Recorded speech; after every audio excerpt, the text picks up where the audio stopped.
How's everybody doing? Assalamu alaikum. This is Clifton Raheem Bradley from out of the United States of America. I'm in Chicago, USA. We'll say hi to the people in the USA, Canada, Mexico, Central America, Europe, Asia, Africa. And I'm sure I'm leaving somebody out. And probably wondering, what is this guy doing up here? This guy has two pictures behind him right now. You know, these are what you would call is gang leaders that once upon a time played an integral part in Chicago. You know, they played an integral part. And one is Larry Hoover, who was leader of the Gangster Disciples. That was a gang. First of all, I'm not affiliated. And he controlled a whole lot of people that were on the streets. He did. And there was Jeff Ford. Jeff Ford is on that side. I got that right, on that side. And Larry Hoover's on that side. And he was the leader of the L. Rookins that was in Chicago. And you know what? This is criminal activity that took place. They ran a criminal empire. Yes, they did. But you know what?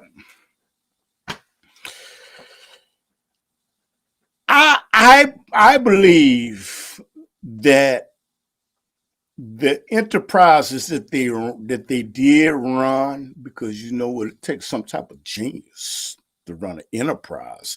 Plus, you got all type of people behind you that are playing games, striving to manipulate and things like that. But the thing is, I believe that they should let them out of jail. You know, I believe they should let them out of jail. And you're probably saying, why? Why would we want gang members back on the streets? Why? We're doing everything that we can to lock them up. And the ones that we do lock up, to reform them and to come back into the society and live meaningful lives and contribute to the society. But often what happens is, once you go in prison, sometimes you just become worse off than what you were because you're learning from a multitude of people inside of the prison, and all type of horrible things can happen. You know, you can get beat up, you can get punched, you can get initiated into a gang. You don't have to be in a gang. Then you have to pay off every other gang to leave you alone, and all that. You know, and they can take your manhood. But you know what? But I'm advocating, me and other people, unless somebody is ready to call up and do a show with him, advocating to release both of them. I say, why? Why?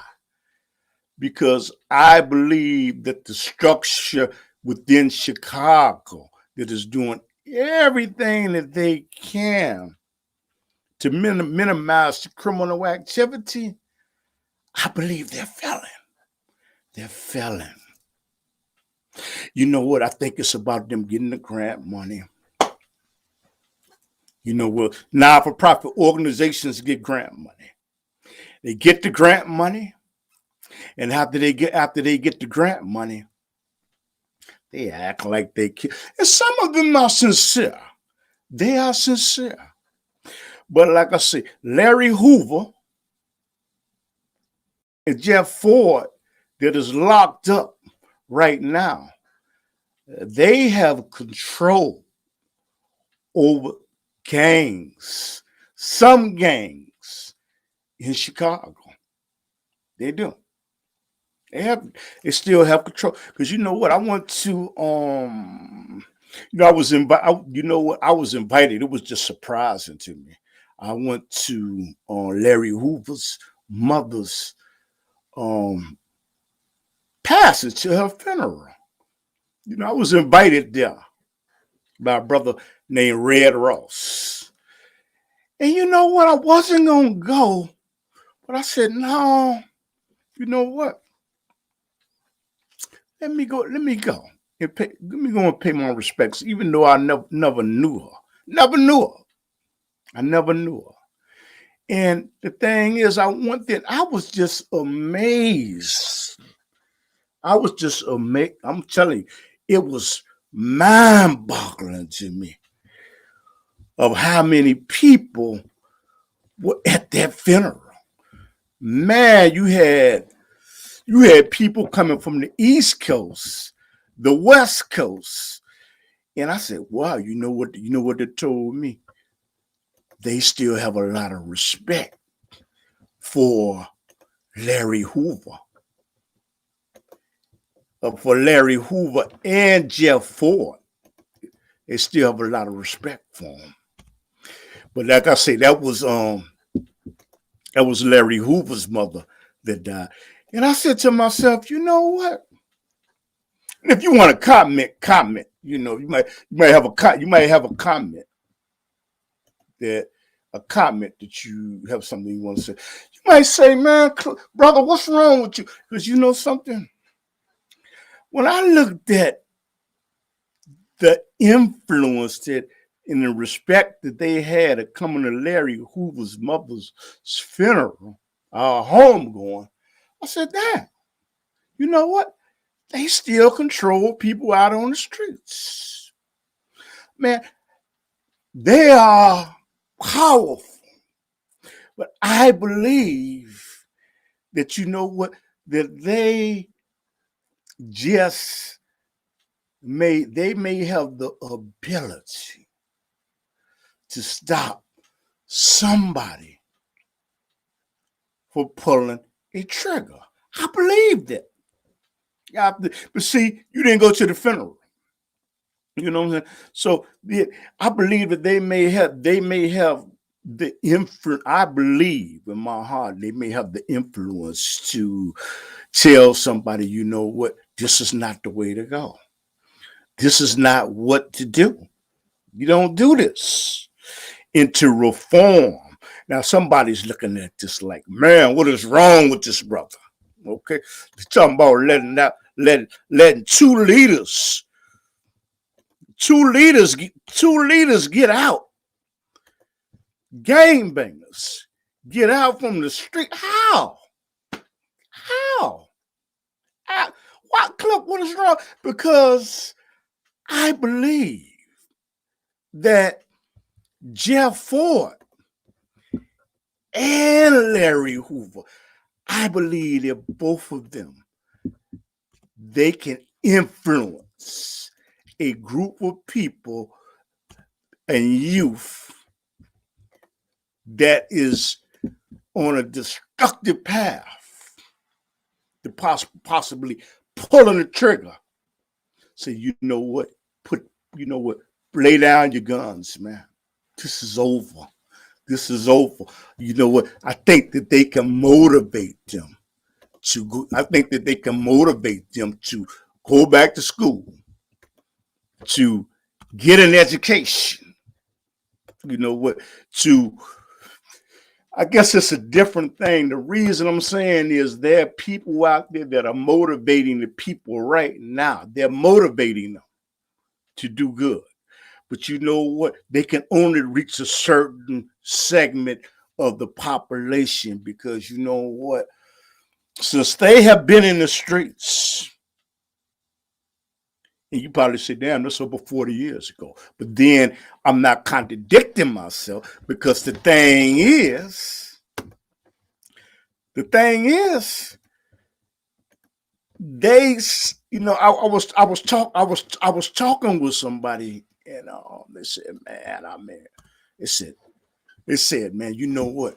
What are you talking about, Cliff? What are you talking about? What are you talking about? Because they can influence. That's like me. I can influence somebody in video production. And first of all, I want to say thank you for all of the people, you know what, that have helped me in video production, from Hyde Park, from Mr. Cunningham to Miss Pugh to Donnell Glover. They can, you know what, I was mentored by them, and they're people. I was influenced by my mentors in the streets and in school to do what was positive and what was right in regards to video production. I want to, say one thing. You know what? I want to thank all of the people that gave me donations and helped me in my endeavor to develop myself in video production. I'm going to call my guests while I'm on the air. But I guess that's okay. You know what? Yeah, hello. I'm waiting on this brother to come on in, my brother. No, all you got to do is press on the link and give your permission to use your microphone and give the permission to use your webcam. That's all you got to do. Yeah. Okay. Okay. That's the guest I'm talking to. Okay. All right. Thank you. That's the guest. Sometimes you know what, when you're doing live streams like this, thing is happening because you know something. Your apparatus or your device works different from mine. And you know what? Once you get used to doing something, it like becomes second nature to you. Second nature. Yes, hello. Oh, well, I'm waiting on you to call in, my brother. Okay. Oh, you calling in? Well, I got a brother right now that has a question right now. And you know what? That's why my telephone is up there. So, brother, do you got a question? And like I say, all you got to do is hit the link, and you can join. You can join in. So, do you got something you want to ask? How you doing? Hello. Yes. Okay. Okay. There's a link. I will put it on. What's your face? What is your Facebook address?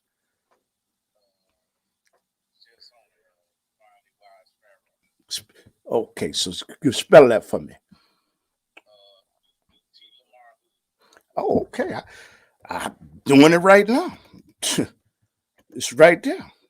Okay, I did it like about 5 times. I'm talking to the guests. There it is. And I put it on your page. Okay, I put it on. My, you know, okay, I put it on your page again. Okay, there it is. I put it on your page. Okay, Facebook might be blocking it.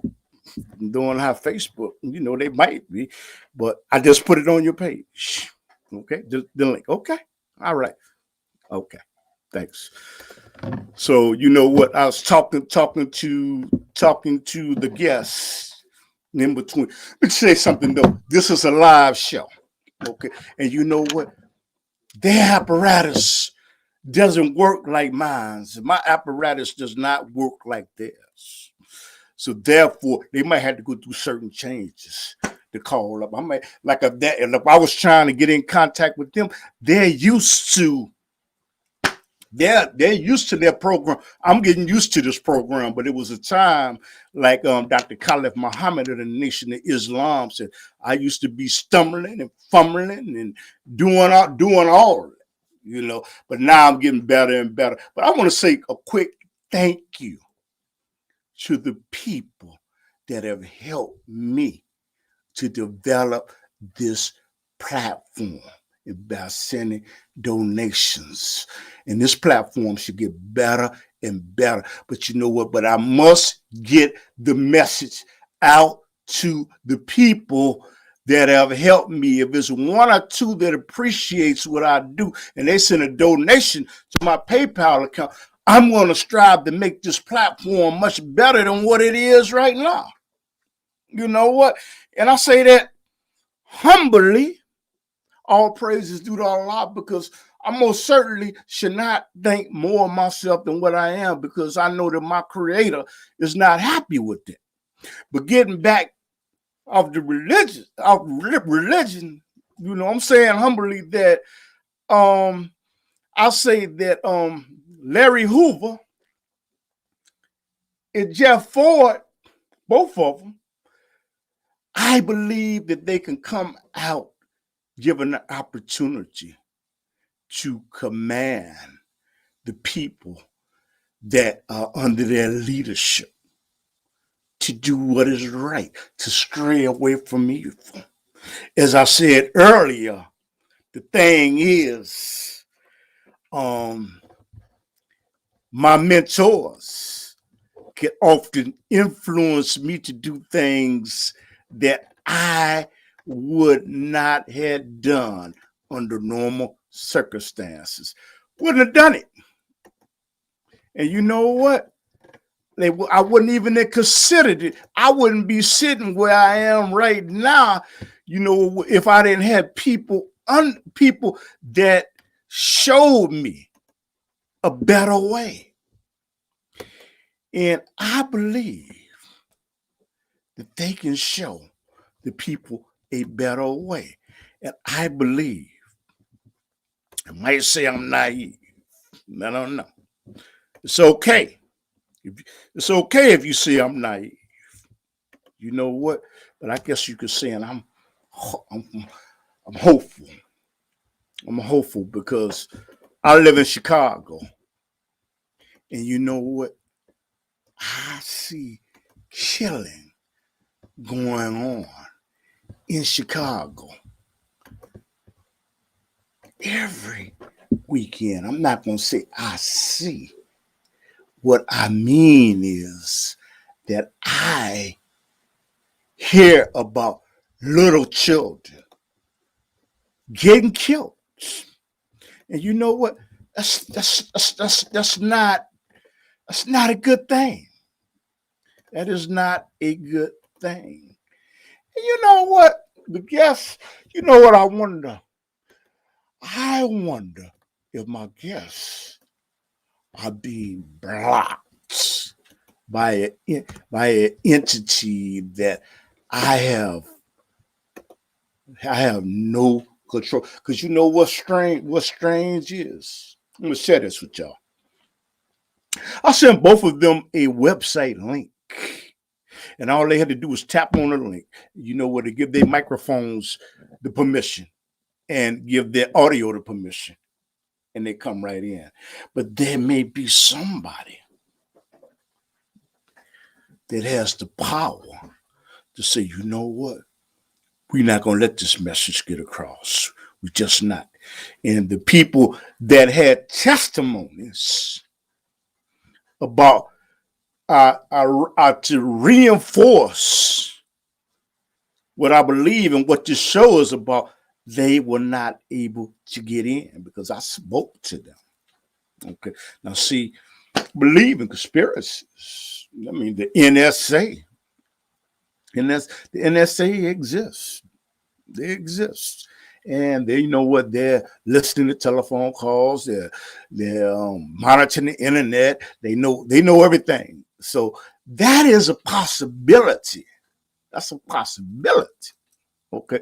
But it's just ironic that two people get the same information and they cannot get into this broadcast. What is it? Because I am talking about Larry Hoover and Jeff Ford getting out of jail. You know, asking them what do they think in regards to the issue. Who knows? you know, and you never can say they may be doing what their leadership told them to do. I say, you know what? Hell, like you gonna come in, but you're not gonna come in because you know what? I've worked this apparatus a long time, and you know what? This platform has made it so simple. It is simple, simple. It's just simple to get in. But like I said, well, I mean, what is your take on it? Do you think that they should let Larry Hoover out of jail? They should let they, they should let Jeff Ford out of jail. Should they let him out? Should they let him out? Should they? You know what? There's the link in the chat room. And you know what? I'm going to share this. And you know what? Come on and join me in the chat room. Join me. Join the broadcast. Join us at this web site link.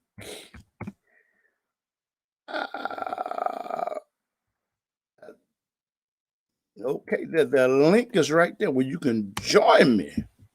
Join me. I'm having a little fun now by acting like that. But you can join me in this website link. There might be somebody out there that said, you know what, I want to join this brother. You don't want to join them. And I'm going to share this. I'm going to share this on YouTube. So I'm going to ask you something like, does that sound wrong to you when I'm saying they should let out somebody? Because you know what, one thing, you know, they were in the progress of doing something. They started something called push. And what happened is they were going to put gang members into political positions. And you know what? But the federal government came down on them.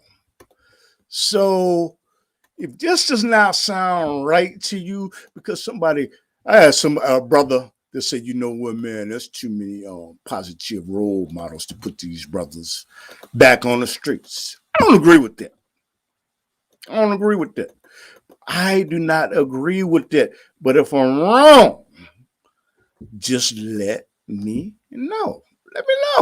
Talk to me. Okay. This is how, let me know if I'm wrong. Okay.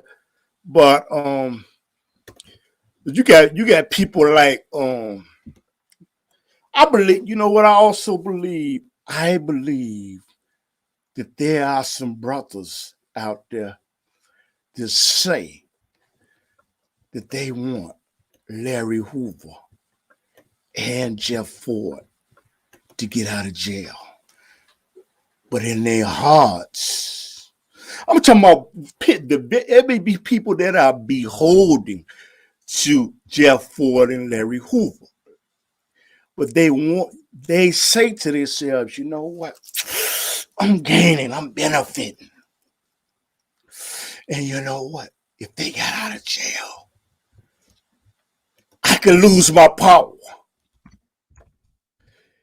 But that would be hard to, I imagine that would be hard to see if you was locked up, because you're locked up in your mind. But I think that there's some people that they may hold dear to their hearts, and they may hold high self-esteem that they think is working on their better behalf. They're working behind their backs and making it appear as though they want them released from prison. But in their hearts, I don't believe they feel that way.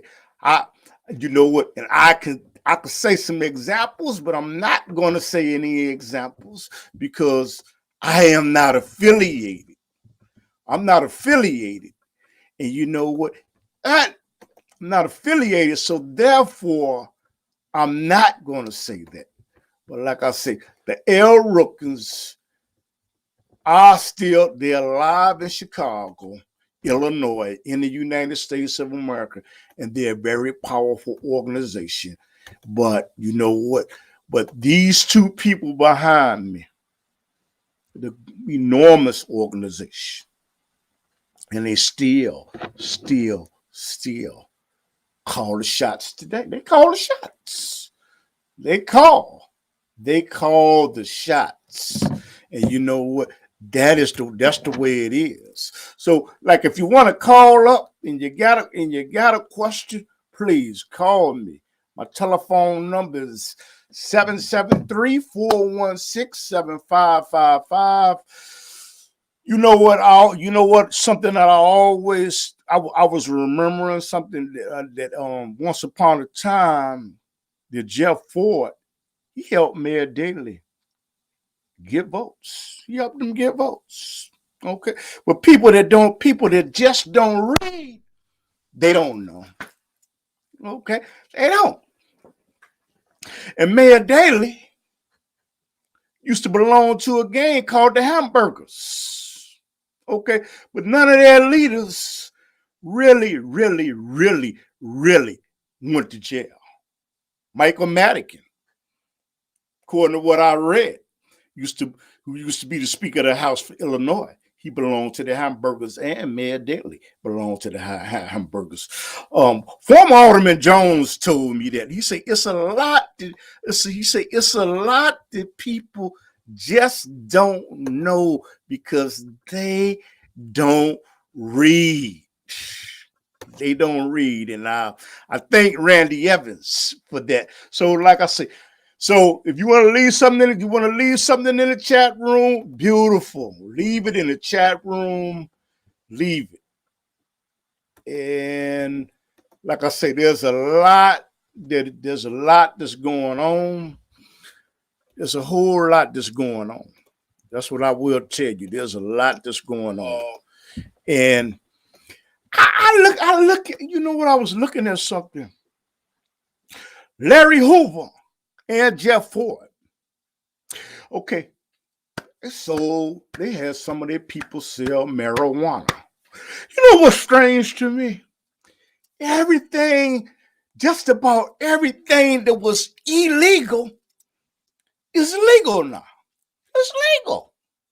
Interesting to me. Here it is. Now they put one aspect that's involved about Larry Hoover and Jeff Ford going to jail. Some of their people sold drugs. Okay, I got it. I understand it. But here it is. You know what's interesting? It was bad. It was bitter. It was wrong. But legally, now, you can buy marijuana. You can buy marijuana right now. Right now, I'm talking about legally. But they arrested people that sold marijuana.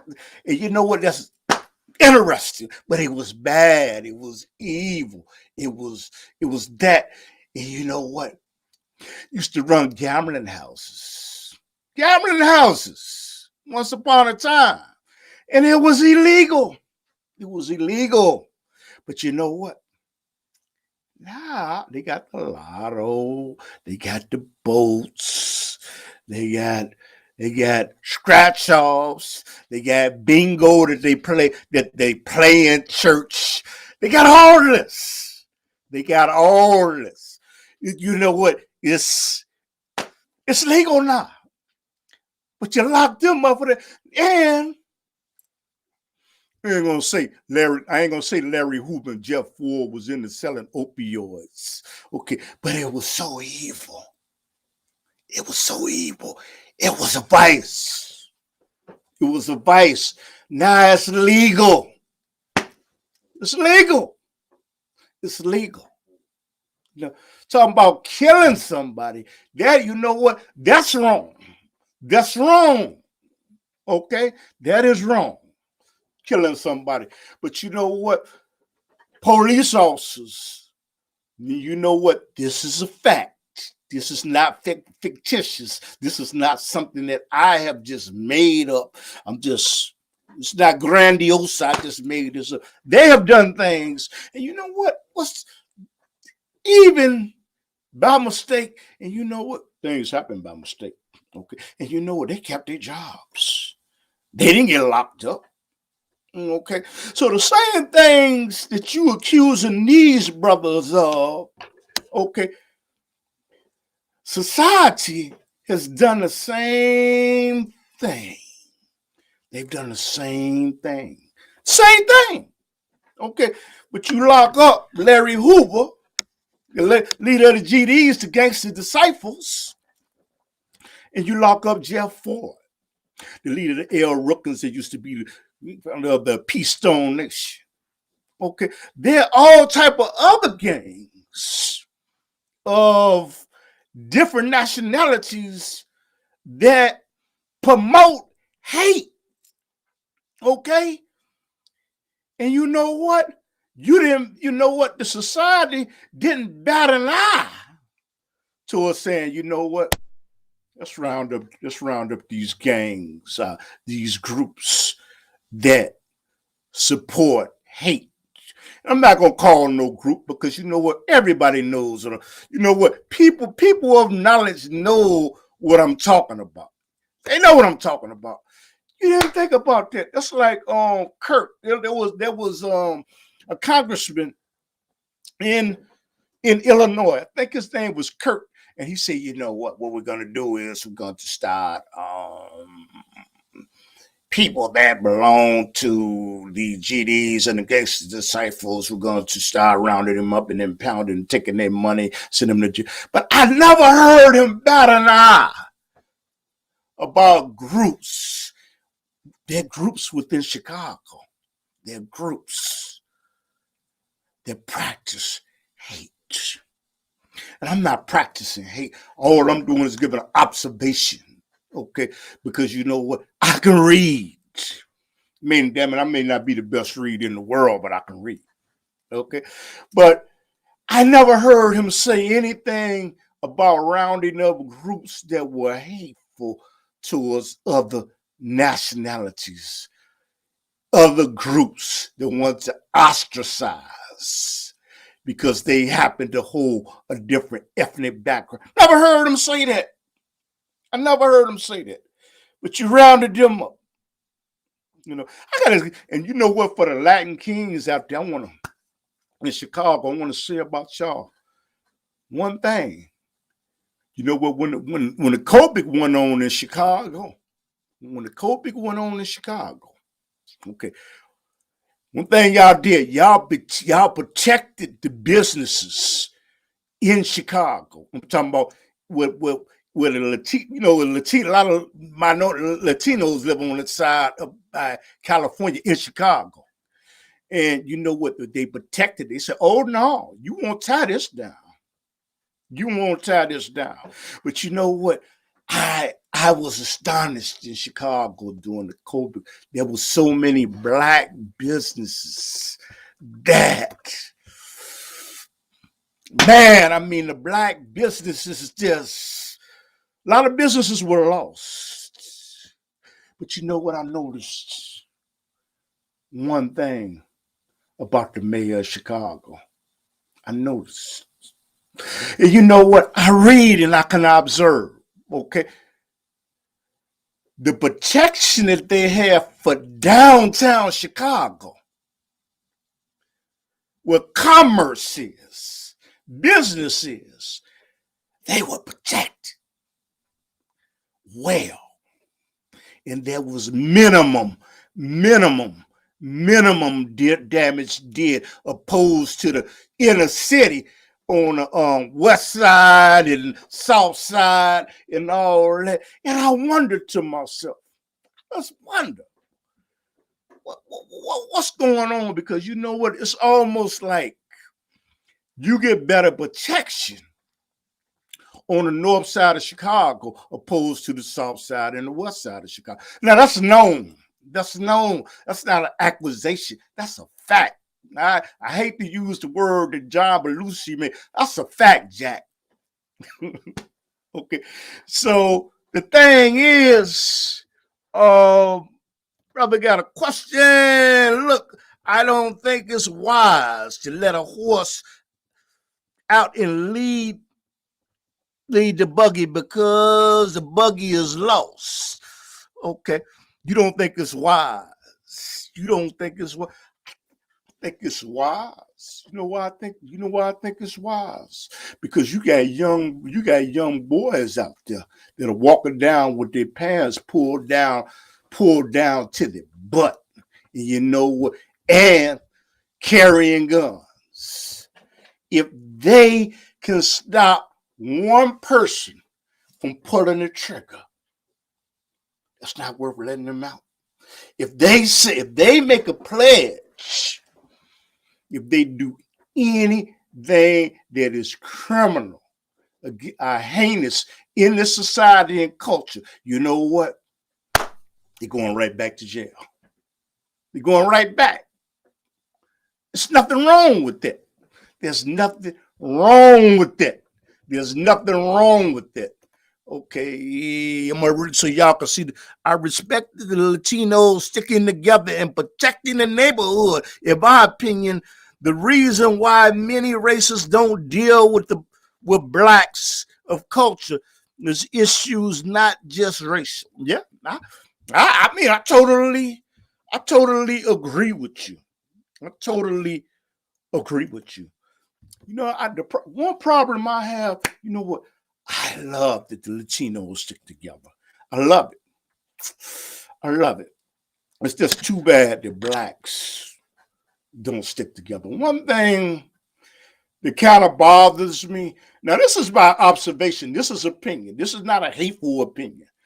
I think that, you know what, when they see, I'm not going to say, you can't say all, a segment. When they see black issues that are going on, they're not fast to jump on the bandwagon. But when something goes on in their community, I don't even think they expect us to jump on the bandwagon. But if we work together as a coalition and understand that we're all fighting each other, and the big man is looking upstairs and just laughing. You know, well, you know, tell y'all a quick story. I'm not going to say it's a metaphor, it's a story. You know what? Once upon a time, there were people at the bottom, and you know what? They were figuring out, you know what? It's the people at the top we got to get to. And you know what? The man at the top told the other rich man, hey, man, you know what? They on their way up. You know what the rich man did? The rich man did. He said, brother, I'll show you how to handle that. He reached in his pockets and pulled a pocket full of pennies and threw it down where they are, and they all went down. And they started fighting each other all over there. And you know what? I think that's how it is with the grant money. That's how I think it is. That's how I think it was. I don't want to say nothing about Obama. But I think that before President Obama got in, everybody was frustrated. Everybody was getting upset. People were starting to realize about the real power sitting at the apex, at the top, the rich, the powerful, and the elite. And along comes President Obama. You know what? But I'm not going to tie down my brother. You know what? There's some things that he did that I didn't really care for. But you know what? But this is not the topic of the day. But you know what? But I commend him. He's a family man. And you know what? And he never got caught in any scandals. He didn't do anything that was disrespectful. He didn't do anything. And he was an inspiration to a lot of people. But the thing is, it didn't really affect me like that, because the thing is, I believe because You know what? I believe because it didn't affect me in a way. Oh no, we got a black man. You know what? And which is good. Which is good. I love to see my brother rise. So, but the thing is, I had a role model at home. I had a father. I had Clifton Bradley Jr. at home and Captain Bradley Love. I had role models. Now I took wrong turns, but President Obama didn't. I wasn't mesmerized by that positive image.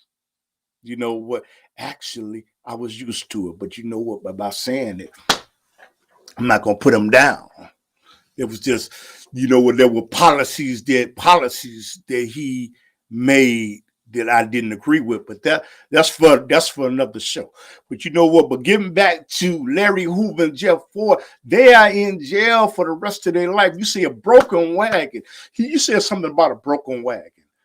I say a broken clock. That'll be my example. Even a broken clock is right 2 times out of the day. And I do believe if they were given the opportunity, to come out, to change, help to modify and correct and change the behavior pattern of a few that are not going to listen to the preacher, they're not going to listen to the imam, they're not going to listen to the rabbi, they're not going to listen to the priests.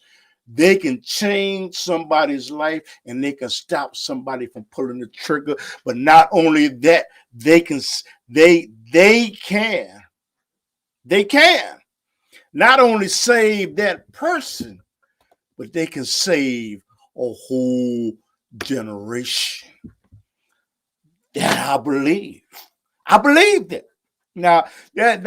But you know what? But you have every right in the world to disagree with me. But I'm telling you, the things that they made wrong, things that have been wrong in society, they have made it in the right. Again, going back to what I said, drugs, illegal opioids, marijuana, alcohol. Hell, it used to be prohibition. Okay, Bugsy Siegel and Al Capone. Okay, but the thing is, they didn't throw everybody in the mob in jail. Okay, I'm saying the things that they have made legal, things that were illegal are legal now. So where's their justification? Where's their justification? Where's their justification? I'm gonna read this. Okay, I agree. I understand and respect your viewpoint. In my opinion, culture consists of history, tradition, codes of conduct, and blood lineage and identity. Man, I told y'all I could read. But y'all might put a word up there that's too long for me one day. But you know what? What the brother is saying, you have a people. Now, it sound like I'm from the Nation of Islam. That have been stripped of their culture, of their religion, of their culture, and educate. And you have people that have been stripped of all that. What do you expect? But there's no excuse, I think, for doing that. And I guess I believe that's my mindset. I believe you can make it in America. I believe that. I believe that with all my heart. And when I hear people sit up here and say, you know what, you just can't make it. You know what, they hurt somebody because of the household that they came from. I don't understand that, because you have to know that it's wrong. You have to have a conscience, because damn it, you hide when the police or the constable comes around, or the village leader comes around. You hide. So you have to know that you did wrong. You have to know that. And it's mind-boggling to me. I think you ought to be able to make it in America. But you got to remember, I'm the one that had a mother and father at home, not trying to get no link card or trying to beat the system. So that's why probably my mindset is just totally different. You can make it in America. So I say to all the young boys out there that got your gun and you thinking about snuffing somebody out, don't do it. Don't do it. Because you know what, you have to live for that, live with that for the rest of your life. But the main reason is your creator will not be pleased with it. Okay? Don't say you don't believe because when something go wrong, you holler mama, mama, and you holler God when something go wrong. So don't tell me that. Don't tell me that. I know. I've been out there in the streets just a little, not that much. I've been out there in the streets. So letting Jeff Ford out and letting Larry Hoover out of jail would be a benefit to the society. And like I said, there are millions of people that's going to agree with me. There's millions of people that, you know what, do agree with me. And you know what, there's like a drive or something to, they have some type of drive. I was trying to get the brother on to talk about it, to try to get Larry Hoover out. And like I said, Jeff, they, you know what, one thing I know, that when they were on the streets, you hear about all these children getting killed. It was some type of code of ethics, even though it was wrong as people's views. But you know what? They didn't kill no kids, from what I understand. And you know what? And if you did kill kids, it was going to be a repercussion. Both of these guys were coming after you. All they had to do is put Chief Malik and all these other people, all they had to do is just put the word out on the streets and you was going to pay. But it wasn't that selling drugs around the school. First of all, I ain't for selling no drugs anyway. Okay, but hey, everything that they did that you say is illegal, you made legal. You turned around and turned the society. You turned around and made it into a right anyway. So the people, the proponents that turned around and made all of this right and voted it in the law. You know what? Opioids, marijuana, alcohol, gambling. Should they go to jail? Should they go to jail? Okay. You know what? You got something in the chat room. I agree that it would be a benefit to let Jeff and Larry out of jail because they believe in order. In my opinion, the reason why Black Wall Street was destroyed because of an economical independence. Yeah, absolutely. Economical. I believe that they would. Y'all read that at the bottom. Yeah, and you know what? I'm glad. You know what, man? You smart. I'm glad you brought that up. I'm glad you brought that up. See, there's certain people that are benefiting from people being locked up. They benefit. The lawyers benefit. The judge benefits. The concrete people benefit. The toothpick people benefit. The people that with commissary, where you get ramen noodles, they benefit. Snickers benefits. And they sell that stuff for so much, and they benefit. So, you know what? They say crime doesn't pay. Crime does pay. It pays. It pays the lawyers. It pays the warden. It pays oodles and noodles. The soup for people that don't know that you could buy in the commissary. Okay? And whatever you could buy in the commissary. Telephone people. They charge more to make telephone calls. All of this, they benefit. They benefit from for putting you inside what do you call? I was going to say prison, but let me use a little fancy word: the prison industrial complex. Okay, at some point, I believe, damn it, that's the only way we're going to be able to compete with China in terms of manufacturing, because we can't beat them at manufacturing if they're paying their people $20 $20 or $30 a day. So they're gonna at some point they're gonna start using these prisoners to mass produce and start to sell in the United States. I'm talking about on a grand scheme. But you know what? I learned something about the prison. I didn't know that right now.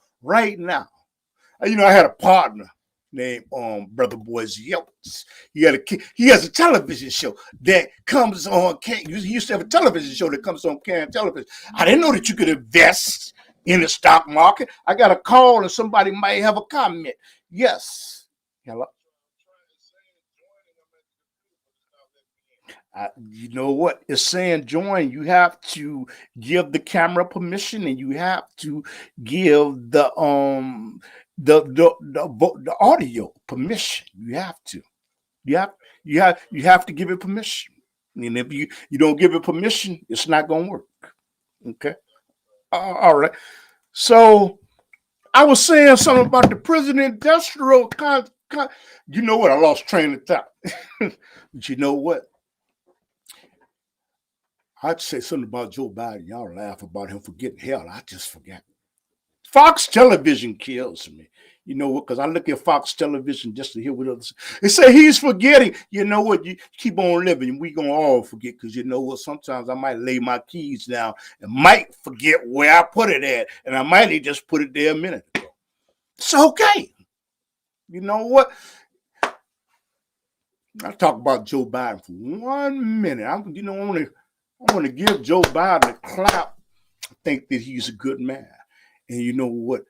I appreciate that he is not listening to the naysayers and the people that want him to go on the other course. I appreciate that. And you know what? Fox Television, Sean Hannity, Mr. Carson. Y'all cannot rattle him. And you know what? He's probably somewhere laughing about it. But knowing him, he's got enough class not to he probably don't care nothing. He probably doesn't care nothing about it one way or the other. But you know what? Getting back, I will say this about Joe Biden. You know what? And you know what? I would say Larry Hoover and Jeff Ford, they can motivate. There was an infrastructure plan passed by Joe Biden. They can motivate gang members. Hey, go back to school and we're going to get into green technology. We're going to learn about the wind. We're going to learn and how it produces the flow. And hell, I'm not no scientist, and everybody sitting here looking know that. We're going to learn about solar power, and we're going to create businesses. They can motivate.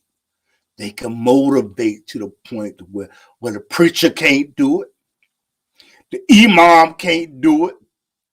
I'm talking about to a segment of the population. Let me repeat myself. To a segment of the population, they can motivate people to say, you know what? Yeah, we're going to get into the green technology. We're going to get into solar energy. We're going to get into all these other things. But see, crime pays a certain group of people. The prison industrial complex plus is just a cesspool. You know, talk about rehabilitation, man. There's no real rehabilitation for most people. For most people, it's not rehabilitation. It's called the recidivism rate. Recidivism means going into the prison and coming back into the prison. Okay. It's high because a lot of times when you get locked up, you don't have the opportunity. You may not have the opportunity to be gainfully employed. You may not, but that's why I believe is while you and the brothers that do belong to the GDs and do belong to the gangster disciples in jail. You know what? Go to school. You know what? Don't time. Don't spend all type of time hanging out on the gallery, watching television all day. That's if you got an out date. But even if you don't have an out date, you can get some knowledge. You know what? You say, you know what? I'm gonna tutor this brother so he don't have to go do what I went through, and he'll never come back here again. Say hi to the brothers in the prisons, in Statesville prison, in Joliet, in Cook County Jail. There's a brother named Mark Clemens that's working to help y'all. I want to work with him, but then I reach out to him, but he hasn't included me in anything. But that won't stop me, because I love to go to one of his forums, because helping people that are incarcerated, because it's easy to get locked up. It's easy to get locked up. And what's the guy named Redbird, the guy that just shot those two people and killed them and was acquitted. You know what? He injured one. And you know what? That just didn't really go with me, but that's the law. But you know what? That's the law. That's the law. But you know what? I was at a restaurant today. And I'm gonna say the name, LNG's in Chicago. And I was talking with people. And I said, man, that's good. You let it follow the law. And you know what? I asked somebody, do you think they would have done the same thing with me being a man of color? I asked. Because you know what? I asked out of curiosity. And you know what? The waitresses, Millie, which is a great waitress at LNG's in Chicago, and Serena, dark-skinned sister. People don't know 75th and Exchange in Chicago, go to LNG's restaurant. He ain't paying me to say this. Lord knows he ain't gonna give me no discount. But you know what? But I get my blessings anyway. But they were saying, we were talking. And you know how you talk. And Nick was there. Nick owns the place. And he said, oh, man, they would have let you go, man. And you know what? The two waitresses looked at each other and they comment. They said, man, you got to be kidding. If a man, I believe, I could be wrong. I believe this in my heart. What Rittenberg did, first of all, the law let him go. Okay, I got this. I believe if it would have been me, I believe that I would be in jail right now if I walked out with a gun that was not registered and I stood before a jury. And I pled self-defense. I believe, I'm talking about myself. I believe I would be in jail right now. I believe it. But then you know what? There's a book that says that the rich are set free and the poor go to jail. They go to jail. And you know what? I believe that. I read that book. Okay. I'm gonna lower my head because I'm reading something. And what happens is when you get old, you need your glasses. And I'm guilty not wearing my glasses, and then I try to play like I don't need them. My wife gets on me. Mr. Lowe, I agree with you. Motivation is the key. For example, I could be wrong, but I think Jeff motivates blacks to. Oh, he motivated blacks to vote for Nixon. Let me see. I did it for my people, not for you. Hey, man, you know what? President Nixon, you know what? You ain't gonna believe this. I was reading something. This is an old Times. Times is a magazine in the United States of America. It's a magazine. And you know what? I I like, you know what? I was reading something about President Nixon. You know, I thought he was an all right guy. I really did. Join us. I'm putting the link inside of the chat room so y'all can join in. Because I can talk now, but you know what? But you could join in if you want to join in. But I could talk. You know one thing about it, I could talk. I could talk. You know what? One thing that disturbed me about Nixon, first of all, I say a good thing that he did. He made normal relations with China. That was a good thing. But you know what? But it was something that disturbed me. I am not talking about Watergate. I'm not talking about Watergate. I'm not talking about that. You know what? He got people don't. There's somebody out there that don't know what I mean by Watergate. They don't know. They don't know what I'm talking about. But the thing is, well, Watergate,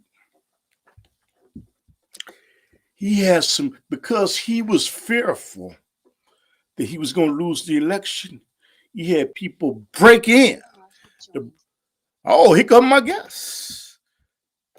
Here come my guest. How you doing, brother? Assalamu alaikum. Can you hear me? How you doing, brother? How you doing? I can hear you. All right, brother. I've been on here just running my mouth because Lord knows I can talk. Okay. You want to see that picture? You want to see that picture, Larry Hoover and Jeff Ford? You want to see it? Let you see it.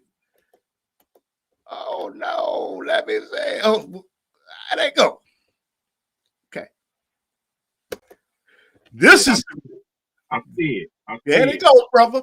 And you know what? This is the brother I believe the government was trying to keep get you out, brother. I believe it. But brother, tell us, first of all, brother, thank you for accepting the invitation to be on the Underground Railroad television show. But we come on the internet. Okay. So I am gracious. Please make an introduction of yourself, my brother. Make an introduction of yourself. Well, I would say this. If you have anybody, my name is LaMarr, and I'm a strong believer for over digit years, close to 30, that these men, both of these men, have been political prisoners because I'm closely related to the work of Mr. Hoover, and it's not criminal activity at all.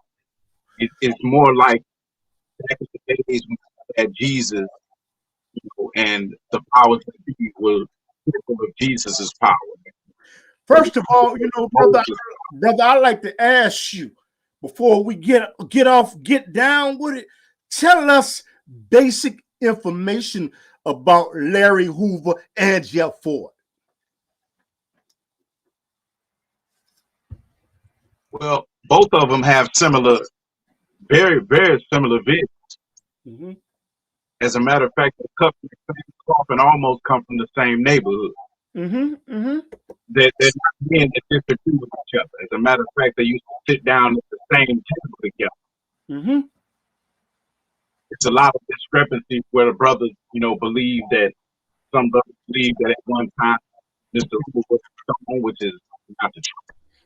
But he was in close relation working with the stone. When you're working with black people, you have to learn how to put aside the divisions of who we are and what we are and just be black people.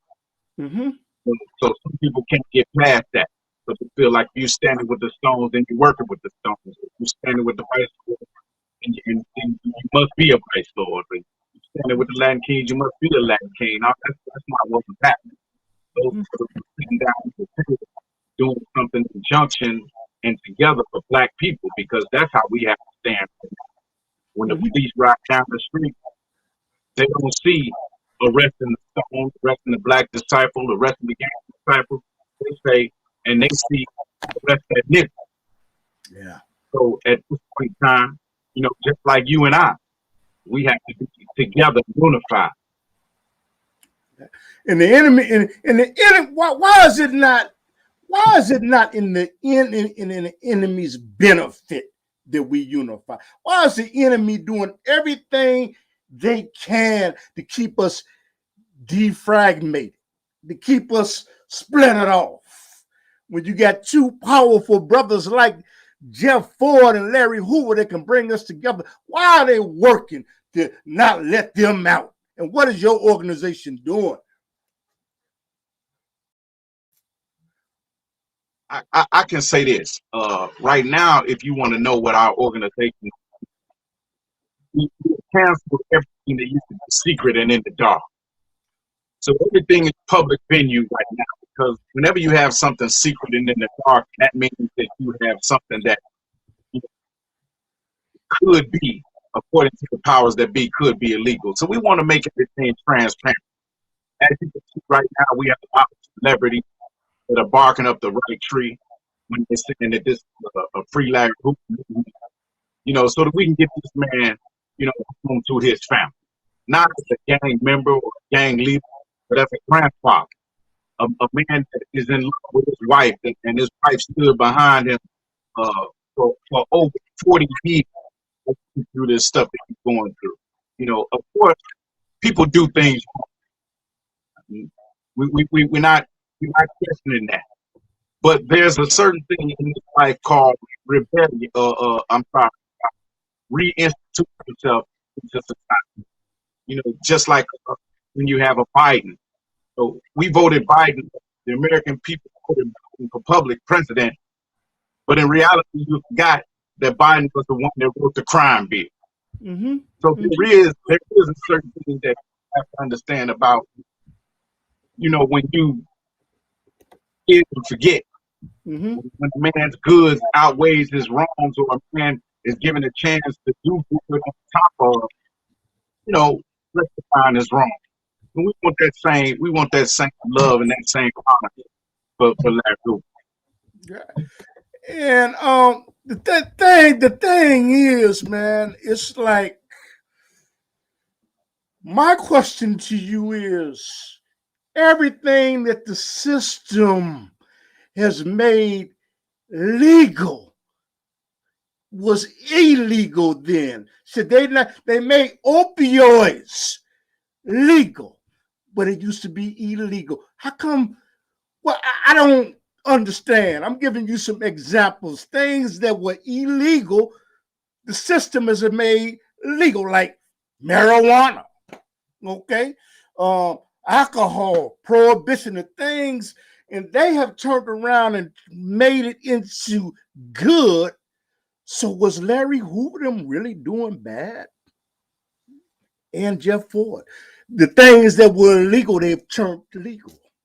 From marijuana to alcohol to opioids. I don't, come on, break it down for me, brother. But it's all about the matter of the day. Like in the days of Al Capone, you had the speakeasies and the alcohol. In the days where Mayor Daley, what was the mayor, and he was a part of the Humbergs. You always have people that are involved, especially in Chicago, when you have a history of gangsterism. You have a history of groups moving together for their individual groups. You got the Polish, moving together for what the Polish want. You got the Latinos moving together for what the Latinos want. But it's always, for some reason, it's always the blacks. When the blacks move something together for what the blacks need and what the blacks want, then the doors close, like Brother Shaka told us a long time ago, and these things become illegal. You understand me? Like racketeering, for instance, you can't jump up and build a business and go into white neighborhoods with a soul food. They won't let you do that. But they'll put up a cleaners in your area. They'll put up a Chinese food place in your area. The Indians are open up 7-Elevens and different shops in your area. See, there's a problem when blacks begin to organize and to move, because we represent a third of these dollars. You already know we represent $3 billion. You understand me, coming out of our community. While we sending kids to college, we sending, these guys to buy their BMWs and whatnot, enriching their communities, and then going back overseas. You understand me? And spending their monies that we've given them. So at this time, we have an intelligent man. You got the internet, feeding individuals real information. So at this time, the black man has become intelligent, and we want to be able to do something for ourselves. Yeah, and I want to ask you something. This is about the Latin Kings. Okay, and I don't know if you're privileged to talk about the Latin Kings. I want to say, during the virus, the Latin Kings protected their community. Okay, and I believe if Jeff Ford and Larry Hoover would have been out of jail, they would have protected their community where it wouldn't have been destroyed like the Latin Kings did. Do you agree with that or disagree with that? Well, I agree with you to a certain extent. If you have followed the full commitment, of what happened with the Latin Kings, they did protect their community at first, but it was actually the wrong thing to do, because their leaders stepped up and they said it wasn't a brown power without a black power. And you got to understand that we're always at the bottom of the utensil. So after they get done dealing with us, then they're going to deal with you. So we was able to sit down at the table, growth and development, some of the brothers from off 63rd, and sit down with the Little Village brothers. That was the Latin Kings in Little Village. They was protecting their community simply because they felt like, the younger brothers would come down and riot and smash their stores, et cetera, et cetera. But, that wasn't the case at all. And one thing that I want to commend the brothers of the Latin Kings and the Little Village community, because besides the downtown area, they have the very biggest shopping centers and all of the money down there in Little Village. Mm-hmm. And as we talk about Larry Hoover and Jeff Ford, do you believe that they would have gave marching orders that you will not tear down nothing in this African American community? Do you believe they would have been giving those orders to the troops? Well, I believe this: when you under a disciplined order, when you have soldiers, and that's what leaders have. Leaders have soldiers. When you have soldiers, the soldiers move when they told. So this is something that you wouldn't have to say, you wouldn't have to commit, you wouldn't have to write that down or commit that, because these soldiers are moved when they told. So if you didn't tell them to go down to go and tear nothing down, then they wouldn't do it. And that's where we've lost communication with some of our brothers today. We haven't gone to get our youth.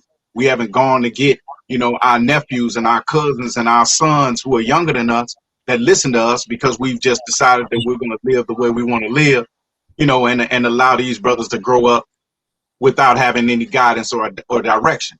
And that's one thing that, a Larry Hoover or a Jeff Ford definitely represents, is direction, discipline, and order. And you know what? Can you give us an example? What if they are political prisoners, as far as I'm concerned?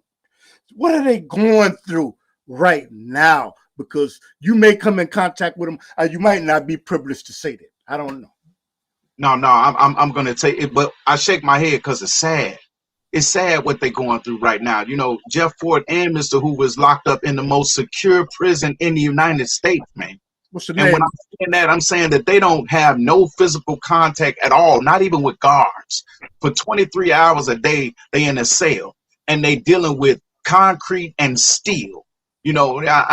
Some of us have been locked up before, and some of us have been in SEG before. When you in SEG 6 months, it'll mess with your mentals. When you in SEG, did you hear what I said? When you in SEG 6 months and they getting ready to put you in C grade and take away your commissary and maybe knock off a couple of good time days, that messes with your mental, and that's just 6 months. We're talking about men that's been locked up in this fashion for 20, 30, 40 years. That's inhumane.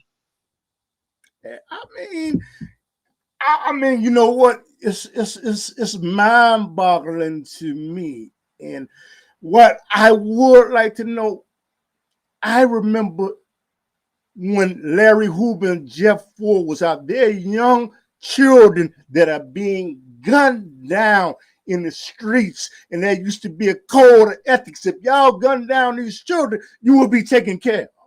Was that not a code of ethics once upon a That was time? the code. That was the code. If you remember, because I know you're from Chicago, you remember the one young brother that was shot in the Cabrini Greens, and that was an example of what happens. You know, where the brothers decided, hey, listen, you either turn yourself in to the police, or we're going to take you down to the police and turn you in, because that's something that we don't do. You don't mess with women. You don't mess with children. My brother Gator calls it the code. You understand me? And it should be followed. That's something that it has to be followed. But in order for any code or any matter of discipline to be followed, you have to have a structure to enforce that matter and enforce that discipline. And that's where we're lacking, because they don't want to see that strong black leadership. So we can't build the structure that we need to be able to control the brothers and sisters in our community that have gone astray. Yeah. Can you communicate to the people that are saying right now, why let them out? Because I would like to know from you, there's certain segment of the population that the preacher cannot talk to, the imam cannot talk to, the rabbi cannot talk to, the pastor can't talk to, but they can communicate with them in a language that they understand. But if I'm wrong, let me know. Well, I don't think you're wrong, but if you look into churches, and this is not to knock any Christian brothers or any of those that follow the Bible, but the churches, as far as the young brothers, the young strong soldiers that are out in the streets, they're missing. They're not in the churches. They're not in the imams and they, I mean, in the masjids, and they're not following, you know, the way that traditionally religion was followed traditionally. And I'm not talking, you know, you might have one or two in there that are, you know, that have a background of running the streets and being, you know, a street soldier. But I'm talking about the masses of them. They're not following the traditional religions. And that is simply because, you know, the youth, and I don't want to get into it too deep, but the youth are looking for something different that, you know, the generation ahead of them did not pursue. You know, and that goes into a deeper understanding. I don't know how far people have their knowledge, but the youth are not Martin Luther King bred. They're more on the surface of Malcolm X. They're more on the surface of Dr. Khaled. They're more on the surface of Louis Farrakhan. They're not Martin Luther King's children. They're not children of turn the other cheek, especially in Chicago. Do you see these kids in Chicago turning the other cheek? That's not what they do. that's not what's happening. So when you teaching that to them in the churches on Saturday, you know, and they watching the preachers, you know, preach the sermon on Saturday, but then smoke weed with them on Sunday. You know what I'm saying? You don't effectively reach these kids. They want to be around and they want to hear things that are real to them, tangible to them. You understand what I'm saying? People that can really communicate with them because you've been there, not people that are going to judge them. I used to have a co-host called Alderman Jones, and he said he knew Jeff Ford. And he asked Jeff Ford, he said, man, how do you get all of these young people to follow you? He said, I do something their parents don't do. I give them attention. That's right. They listen. Yeah. He said, I give them attention. That's right. That's right. And let me ask you something. You know, Joe Biden just passed a bill, Right. a green bill, go green bill. And these two brothers have the ability to have these young brothers go back to school. Hey man, we're gonna learn what wind is all about. We're gonna learn about solar power, and they could motivate people to go back to school and go back to trade school and to drop their guns. Would you agree with that? Well, I agree with it somewhat, but I want to say this. You wouldn't have to do that if you didn't take those trade school opportunities out of school, period. See, Yeah. when you was growing up, they had wood shop, they had electricity, they had auto shop. They had things that you can do with your hands. You understand me? Because, you know, with us, with young brothers like us, we have to be physical. We have to be physically active so that when we lay down at night, we go to sleep because we tired. You understand me? Physically tired. That's how you raise a young man, you know, that has that adrenaline flowing in him. He needs to be tired at night. You see, but these young boys ain't tired at night. They running around they full of energy. They frail. You know what I'm saying? High. You know, so I don't want to get into that. But all I'm saying is that Okay. you took you took you took home economics out of school. You took wood shop and other works of the hands that brothers need. Things that are beneficial, because everybody's not going to be a brain surgeon. Everybody's not going to be a mathematician. Some of us are going to build, you know, and you took that away. Some of us are going to be auto mechanics. You took that away. We need to bring it back. That's what we need. And I want to ask you something. And Jeff, I mean, what jail, what supermax prison did you say they are, and where are they at, and how can we help Larry Hoover and Jeff Forte? I'm glad you asked that. How can we support them? You know, I'm glad you asked that. They're in Florence, Colorado, ADX, which you might not know, but ADX is at administrative segregation. Okay. That's ADX. Now, ADX is in the mountains and in the ground. So it's not like you can happenstance, you know, stumble on this prison. You have to be looking for it. There's a road that goes, I can say this, that there's a road that you take, a very long road that goes out to this prison. And then when you go to the prison, you go down the road, and then the road splits up into different places that you are going in the prison. It's a community. It's a whole city. You know, you might be going north or you might be going south. This is all a road going inside the ADX, the administrative seg. It's a pathetic place. How you can help them out? Well, I mean, if you don't know anything, you can help them out by being a responsible father. You can help them out by being a responsible, husband, or if that's what you want to do, family man, whatever. You can help them out like that. But if you involve with community, then you know what to do. You know how to reach these men. You know, I'm not saying write them, but get involved with some of the things, like my brother has a Free My Father campaign.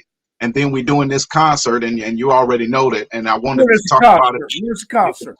The concert, the concert is on December 9th, and it's going to be a direct benefit to help Mr. Hoover. You know, our goal, again, is to let this man come home. This man has served his time, and he's definitely a political prisoner, and it's ridiculous. You know, I went to his mother's funeral, Red Ross. You know Red Ross. He invited me, and I was like, "How you inviting me to go to Larry Hoover's mother funeral?" You know, where was a home going? And I said, "Well, you know what?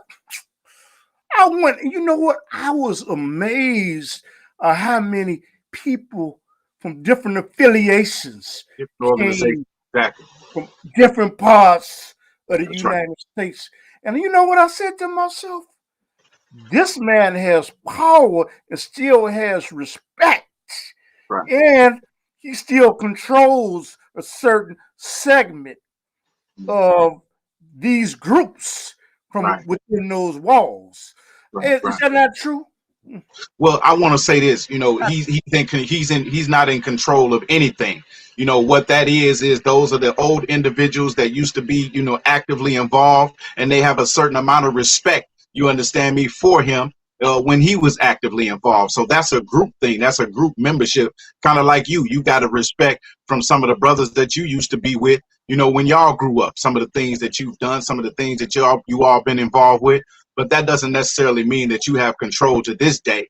You know, one of the brothers that came around was the Vice Lord, former Vice Lord Chief Brother Benny Lee, a good brother. All brothers of the struggle. You understand what I'm saying? So you can't say that he has any control of anything, because he hasn't been in communication with anybody. He's not living that type of life. He's not giving those type of commands. He's not on that, as the young folks say. He's not on that. So as you make this statement, he does not have that power, but he still has the power to influence, though, right? He has the power to influence anybody that's situated in respect, like he is. He's situated as a man of respect. And anybody that's a man of respect, when they speak, you want to hear what they're saying. You understand me? Because they didn't get respect by, you know, not being intelligent. So he has to be intelligent. So when that man speaks, people are going to listen. and people are going to, some people are going to take his advice. But there are other things that we just don't want to cast him in certain lights. Like even the name of your show, when you say should Jeff Forte and Larry Hoover, Chicago gang leaders, this, we don't want Mr. Hoover associated with anything, close to gang and all that other type stuff, because a gang is a group of unorganized radicals. You understand me? What what people didn't understand was it was an organization, and it still is an organization, but it's not approved by the powers that be. So they say, hey, it's a gang. And then since when did coming together, being grouped up, when did that become the gang? The little rascals, they weren't arrested. They weren't indicted. You don't see them indicting Spanky or Darla. You know what I'm saying? It's not necessarily, always a good or bad thing, but it's the powers that be. You understand me? That put a certain spin on certain things. So we want to get away from, being termed gang. Okay. I want to ask you, a lot of people just don't know, man. They talk about gangs. Mayor Daley was in the hamburger gang. And there's a lot of people that don't read. They don't even know what we're talking about. Right, okay. Right. And Michael Madigan, who used to be the Speaker of the House, used to be in the hamburger gang. Why weren't they dealt with? They weren't dealt with because they had the political powers that be. I want to say they had the wand. They had the magic wand. They was able to wield power. You understand me? Through their unity. Now, I'm not gonna knock them, because they came together in unity, and the people that they wanted to be in charge was in charge, which is what we need to do. You see, we need to do the same thing, and that's what I don't know if you know this or not, but Mr. Hoover read that book written by Mayor Daley called Boss, and that's where we got the concept of coming together, unifying, so that we can be our own people. And it goes back to even when my brother Fred Hampton, used to say, "Power to the people." That's real. The Italian people got their power, the black people got their power, the brown people got their power. Power should go to the people. It shouldn't go to one person to rule the other people. You're never going to find satisfaction there. And I'm gonna say, for the people that are looking up there, I have these pictures behind me. On this side is Jeff Forte. On the other side, I'm not even pointing right, it's Larry Hoover. And this is a question that you might not want to answer.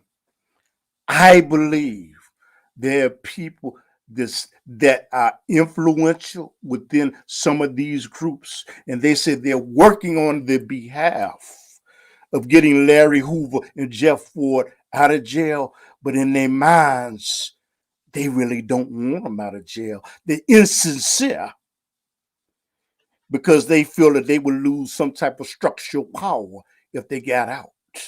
Is that a possibility? That's always a possibility. I'm not knocking you for saying that. That's always a possibility, but that's a possibility with anybody that is representing.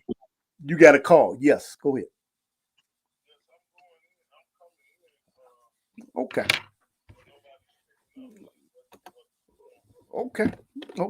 I'm trying. I don't see. Okay.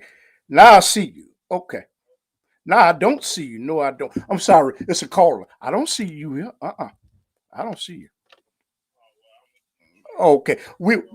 I got him on. So just leave a message in the chat room. I'm sorry, brother. That was a caller. Okay. You know what? So I'm saying is you're in the world. You're in the world sometimes with insincere people. Right. It reminds me of something, of somebody being down in the ledge and you reaching for them, but you got a ladder right next to you. Mm-hmm. And some people may feel, you know what, I may lose something if they get out. Right. That's the way I see that. And there's some names, but you know what? I'm not going to call them names because I'm not within your organizational structure. I'm not going to do that. Well, we don't have to. We don't have to look at it, in the way of organizational structure. You can look at it in the way of Jesus. He had individuals with him that were not sincere. because he was betrayed by Judas. You understand what I'm saying? So anytime you have an organization, you have a movement, you have a power, there are individuals that join that organization for strictly that power, and they're not really involved with the cause. Now you're in the world of insecurity. And I want to ask you something. The city of Chicago, what people are there? A group of people that are working with you to petition to get them out? You prefer not to say those names because some people don't want to be known. They want to be anonymous. Well, you can see our workers again. Like I told you, is everything is transparent. You can see the people that we work with. You can see the lawyers. You know about the team, and if you haven't learned about the team, then you know about Ye, and you know about Jay Prince, and you know about individuals coming together so to make this happen. Mm-hmm. And let me ask you about why did the federal government feel the need to destroy the push movement? And for people that don't know what the push movement is, they were working to galvanize to build a voting bloc so they could elect their alderman, state representative. Why did the federal government, in my opinion, why did they do that? Why did they do that? Well, it's the same way, why did the federal government work to destroy Marcus Garvey? Okay. Why did the federal government work to destroy Noble Drew Ali? Why did the federal government work to destroy Muammar Gaddafi? Why did the federal government work to destroy, so many individuals who represent a change, for the people and make things better for the people? That's the question. Now, I guess I can't answer, from their point of view, but from our point of view, it's a bad thing. It's a bad thing. The government. I don't know if you remember this. This was in the news a long time ago. Kirk, who was a congressman, said that we are going to start confiscating gangster GDs and gangster disciples and L. Rookins things for the things they do. But why did he not say that about groups that are hateful towards people of color? Why did he say that? He never said a word about that. Why? Well, in this world, you got to pick a side, man. You got to pick a side. You got to find out what side you on. And if you find yourself on the wrong side, and you don't know it, then all you got to do is just check. If rules and regulations are not going in your way, not going in your direction, then you must be on the wrong side. And in this country, people of color, organizations of color, have been on the wrong side.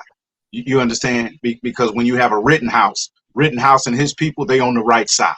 You don't understand that they have a militia that's designed to come together and make it happen should the police fall in this country. They got police unions and all of this, and it may fall. But I'm telling you right now that this country is that they have a contingency plan, and you need to know that. Oh yeah, I think a lot of people don't know it because they don't read. They're so busy snapping their fingers, partying, drinking, smoking weed. I was with somebody, and you know what? It was a guy that walked in with his pants down to his butt. We said, "Pull your pants up." You know what he said? I'll pull mine. I'll pull it up when y'all put y'all pants on. And I would say that these men, Jeff Ford and Larry Hoover, had their pants on.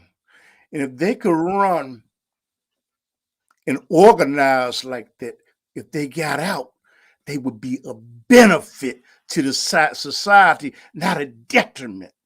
Do you agree with that, and why? I definitely agree with that. I've talked with some of the brothers who respect. I've talked with brother like Brother Ruger, Brother Duck before he passed. I've talked with these individuals, and they know of Mr. Hoover, and they're the leaders of today. Believe it or not, we're not the leaders; they're the leaders of today, because they're reaching far more people with their word of mouth than we ever will be able to reach.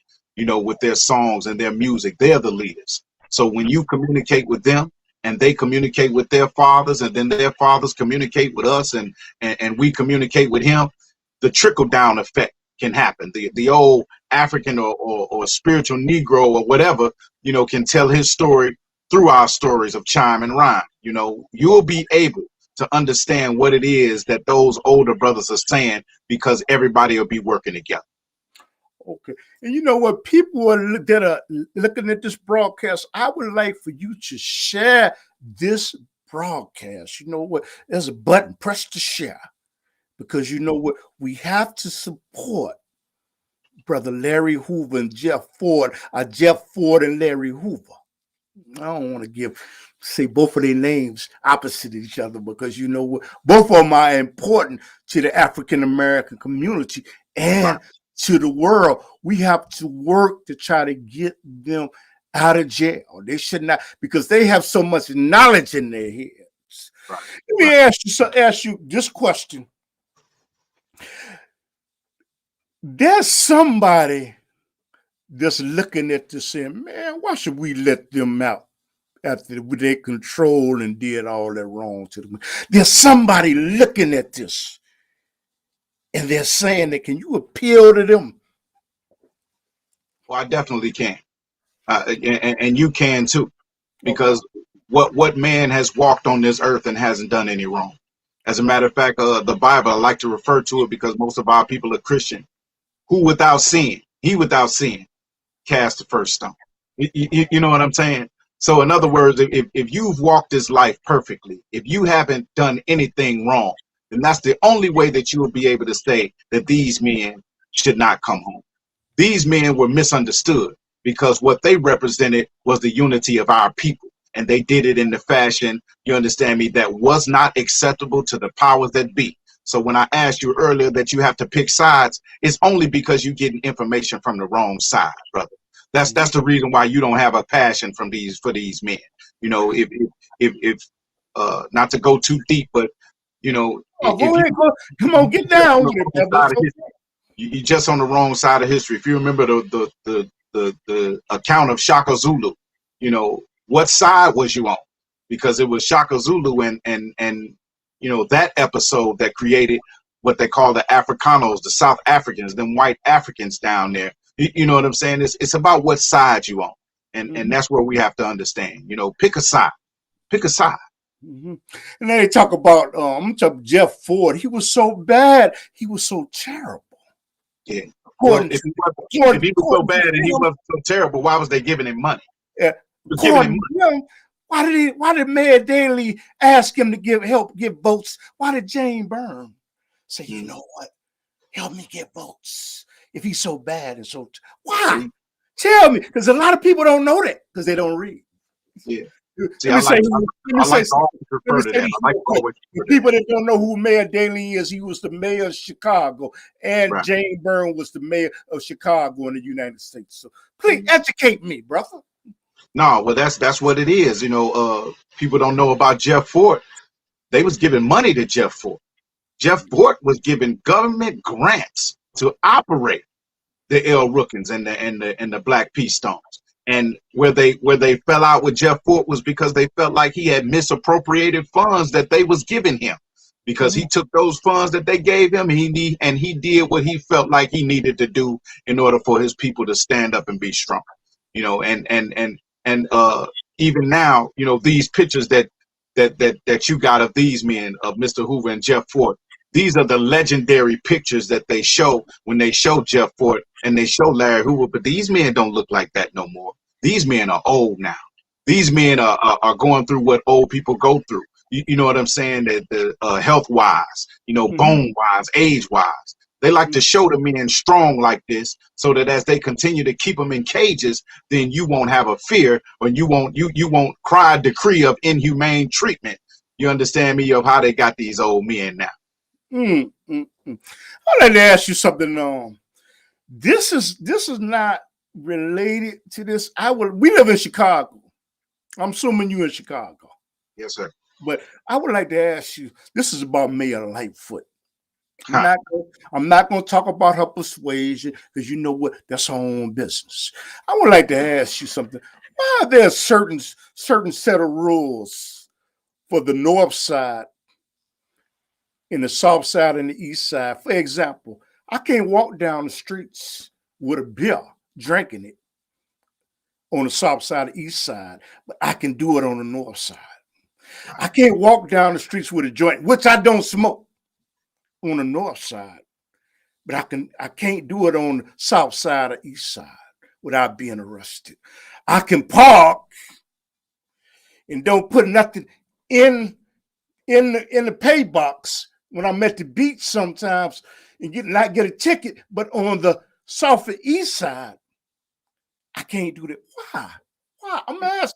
I'm asking you to educate us. Ain't no education needed. Pick a side. This thing ain't nothing new. You know, the south side and west side is where we live. the north and the east side is where they live. That's you know, I got questions too. But it's all about picking a side, man. If you realize, I read a meme the other day and it said this very important. It was deep. It said a system cannot fail those it was not designed to protect. And we keep looking for this system to do some good for us.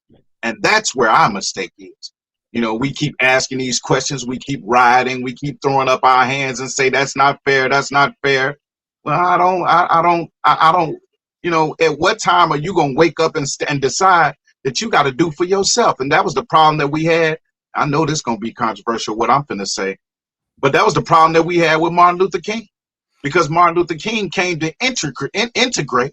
You understand me? And when he integrated, then that put the black community in a bad situation, because now we've lost so many jobs. We lost our businesses. We lost our mom and pop stores. And now crime rises in our community. So on the flip side of Malcolm X was saying, hey, these white folks don't want you in their stores. Don't go in there. Go build your own.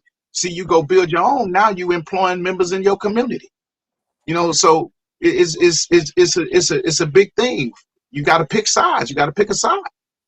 Would you say that Larry Hoover and Jeff Ford, with them out of jail, they could influence people to vote in certain blocks to where your politician would never dare do anything to the detriment of the people without retribution? I'm talking about political retribution. Absolutely, because just like, you know, they call it lobbyists. They call it lobbyists. You know, when people want to run for office, they go to certain people in this community right now. Ask Obama. They go to certain people in the community and say, hey, would you back me? You know, I want to run for mayor. Would you back me? And these are two of the men that definitely people are going to come to. They're going to come to Mr. Hoover. They're going to come to Mr. Ford. They're going to say, hey, I want to run for mayor. I want to run for alderman in this community. Would you back me? And then you already know from the power of these men that, you know, whatever you say you're going to do in office, you're going to make sure that you produce that. Yeah, man. And that's the way they would never. I feel as though people of color, I'm not, you know, all due respect to Europeans, people of color are being used by the Democratic Party. Absolutely. And you see them around during election time, but after when the election is over, they don't want to be bothered. That's okay. Right. I experienced that, man. I helped somebody get elected. And you know what? They had a party giving us chicken wings, but they had Wildwood Pops for us, and they had chicken wings if they had steak downtown. Wow. That reminds me, though, you know, if you remember correctly, when we first started rallying and the growth and development and 21st century vote, we put Harold Washington in office. And people don't realize that was us that did that, because we was going door to door. We was picking up people in cars. We was taking them to the voting booth.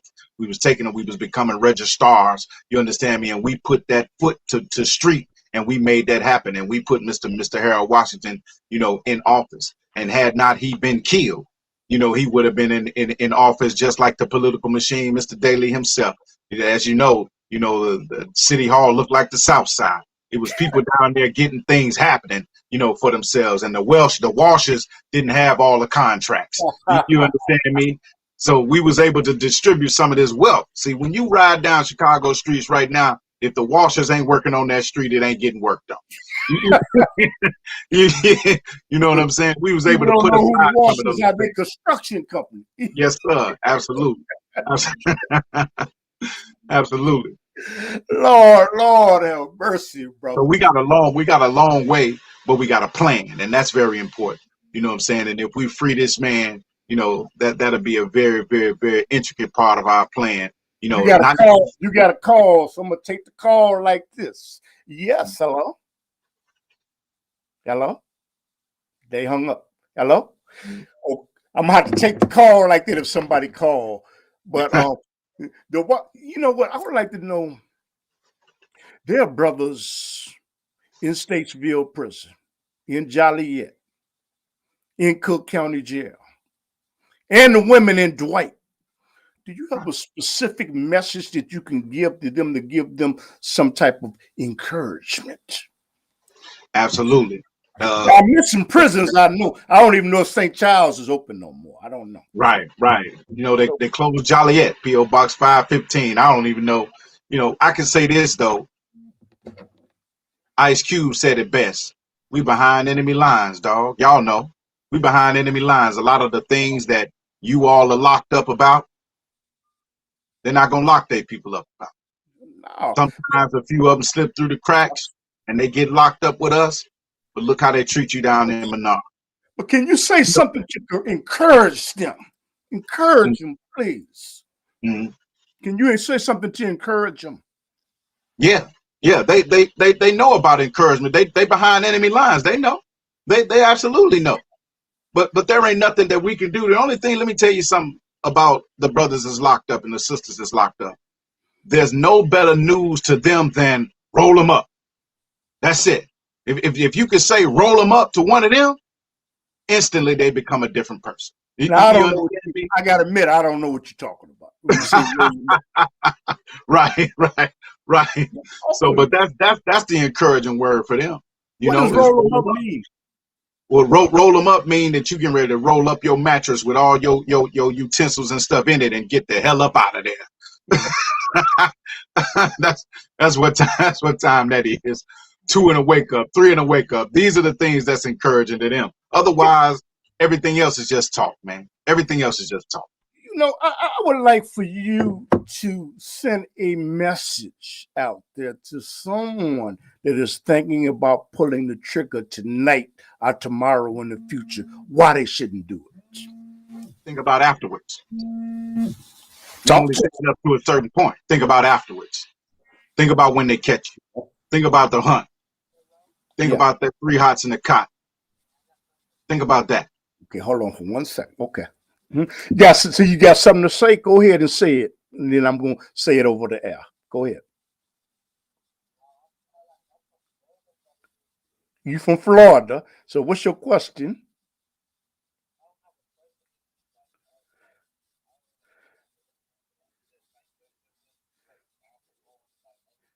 He said he don't understand how Larry Hoover did what? He don't understand how Larry Hoover got all these life sentences. How? That's what he would like. He don't understand. Yeah, he's calling. Thank you, brother. Thank you.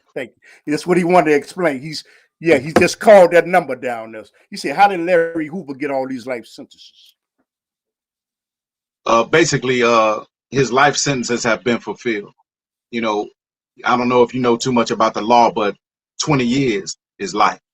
So right now, Mr. Hoover is being held on just strictly being a powerful individual, what we call political prisoner. Under the First Step Act, he qualifies to come home. Mm-hmm. There was no violence that he was convicted of. And you can't you shouldn't be able to put a person in jail for the rest of their life because they've distributed narcotics. There's no violence involved with that. You understand what I'm saying? He got 6 life sentences because Mr. Hoover, I don't know what part have you missed. Mr. Hoover is a beacon of light in his community. That's why he got 6 life sentences. And when people want to snuff you out with COVID, you understand me, and different other things that they've got, floating around this country to kill you, through your foods and through your water. When people want to snuff you out, anything that's a beacon of light is an enemy. I would like to ask you something about, and I don't know if you're too familiar about, what Jeff Ford. I do not believe he was involved with rocket launches and want to bring down an American plane in the United States and getting weapons from Muammar Gaddafi, which I like. I felt he was a hero. I felt that all that. And I want to ask you, what happened? I'm gonna take this call. Go ahead. I don't really know too in depth of Mr. Ford like I know Mr. Hoover. Okay. I could say this, that I know that they lied on him. I'm very familiar with that. I'm very familiar that he was not buying rocket launchers. I'm very familiar that they tried to set things up just like we already talked about. You have Judases that get involved with your organization. Some come by themselves and some are sent. And it's rough. It was rough, but Mr. Ford was very intelligent. He was. Got another telephone call. Go ahead, brother. Yeah, go ahead. Now let me tell you, brother Israel, Mr. Larry Hoover didn't work for Jeff Ford. He admired Jeff Ford. This brother got a question. But he never worked for him. Brother got a question for you. I'm sorry, brother. Go ahead. Robert, and it was always said that back in the early 90s. Can you hear it? That back in the early 90s, that when Larry Hoover was up for parole, that it was denied because of the gangster disciples that was indicted in Rockford, Illinois, under them Fed charges. How true is that? Hoover was up for parole, that it was denied. Can you hear it? Okay, he's gonna answer your question right now. Okay. Thank you, brother. God bless y'all. God bless you. Hotel. You see, go ahead. Well, it's well understood, and I'll go back to this. Pick a side. Who said that it was denied and why they said it was denied? Because right now, it's still being denied. What's the reason now? What's the reason now? The bottom line is that the man is being denied his right to breathe free air. Mm-hmm. That's the bottom line.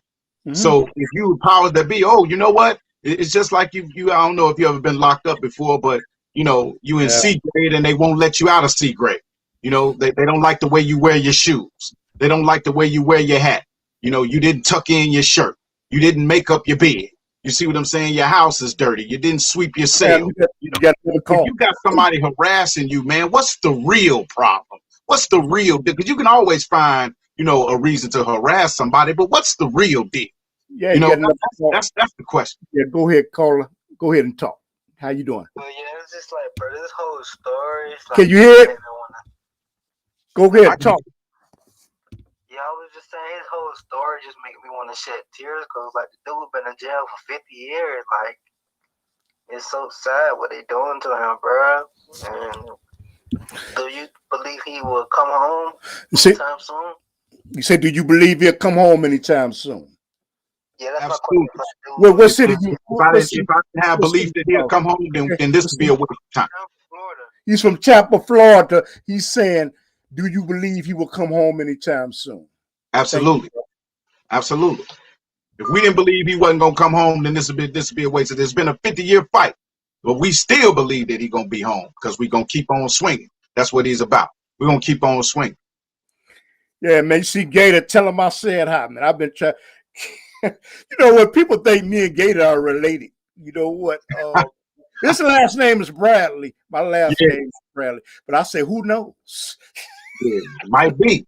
Or at least the same plantation. If if nothing else, the same plantation. I laugh because what? Gator Bradley was my first interview on television.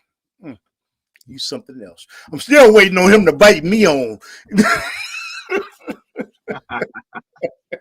I've been waiting for years. But anyway, man, you got a question from Blue Devil. What is it that if he comes back, what is he going to contribute to society? Well, when he comes back, the first example that he's going to show you and me is how to be a good husband, how to be a good father, how to be a good grandfather. You understand me? And how to appreciate the sanctity of your family and your children. That's a perfect contribution to society. Blue Devil. Okay, hey man, thank you. And people that are looking at this, I want you to tap to share and share this on social media, because you know what? Larry Hoover and Jeff Ford need to be out of prison. Jeff Ford and Larry Hoover need to be out of prison. You know. That's right. Oh, you got another caller. Okay, we got another caller. Hey, how you doing, caller? Yo, Go ahead.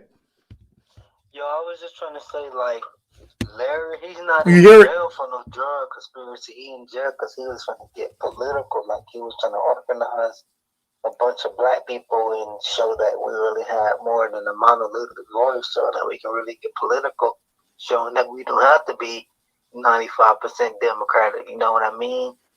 He was trying to organize a lot of voting blocks so we can organize our vote, and with our vote, we'll have a bunch of power. Okay, I'm gonna have him answer that. Okay, thank you. He was saying that the main reason that he believes that Jeff Ford is in jail is because he was building a political structure that would have challenged the powers to be. Would you agree on that and elaborate on that? Well, we already have been. You know, he must have just chimed in. Thank you for chiming in. You know, but we already have elaborated on that. We exactly saying that throughout this whole discourse. We exactly saying that. Mm-hmm. Okay, and you know what? It's something. You talk about two great voices that can, and I think both of them, man, they even met together with Minister Farrakhan at some point in their lives, didn't they? Well, in humility, I was the person that introduced uh, uh, the conjunction of the Hoover structure with growth and development with Minister Farrakhan. You know, Jeff Fort is of course Islamic. You know, so Yep. they have a certain relationship. I don't deal with that. I got a brother that deals with that. I won't say his name, but he deals with that, and he's in Minister Farrakhan is in cooperation and admiration of these brothers. He definitely believes that they should be free as political prisoners. I know that from an Islamic point of view, Jeff Ford, he did convert to Islam. And I think he's called Chief Malik. If I'm Right. saying it wrong, if I'm That's saying right. it wrong, correct me. No, that's what his name is, Chief Malik Al Kaaba. That's his name. Mm-hmm. Yeah. And you know, man, you got another call. You got another call, okay? Mm-hmm. Yeah, how you doing, Carla? Hold on for 1 second. Hold on. I'm going to put you on there, okay? Hold on. Okay, he's got a question for you. No, it's not a question. I was just trying to tell him I had looked up Jeff Ford's name on this little federal inmate system, and he actually got a release date for like 2024. So that's some good news. You know of any truth? I don't see anything where he has a release date of 2024. Yeah, he's coming home. They didn't give Jeff Ford. They didn't give Jeff Ford life. They gave Larry Hoover life. Jeff Ford never had life. He had like I want to say 30 something years. Okay, we're gonna let him respond to that. Okay, thank you. You say Jeff Ford.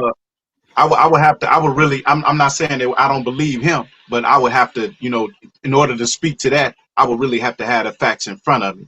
You know, I would really have to be taking a look at that thing. It's easy to find out though. You know, just like he did. All you got to do is just look on the Federal Bureau of Prisons inmate guide.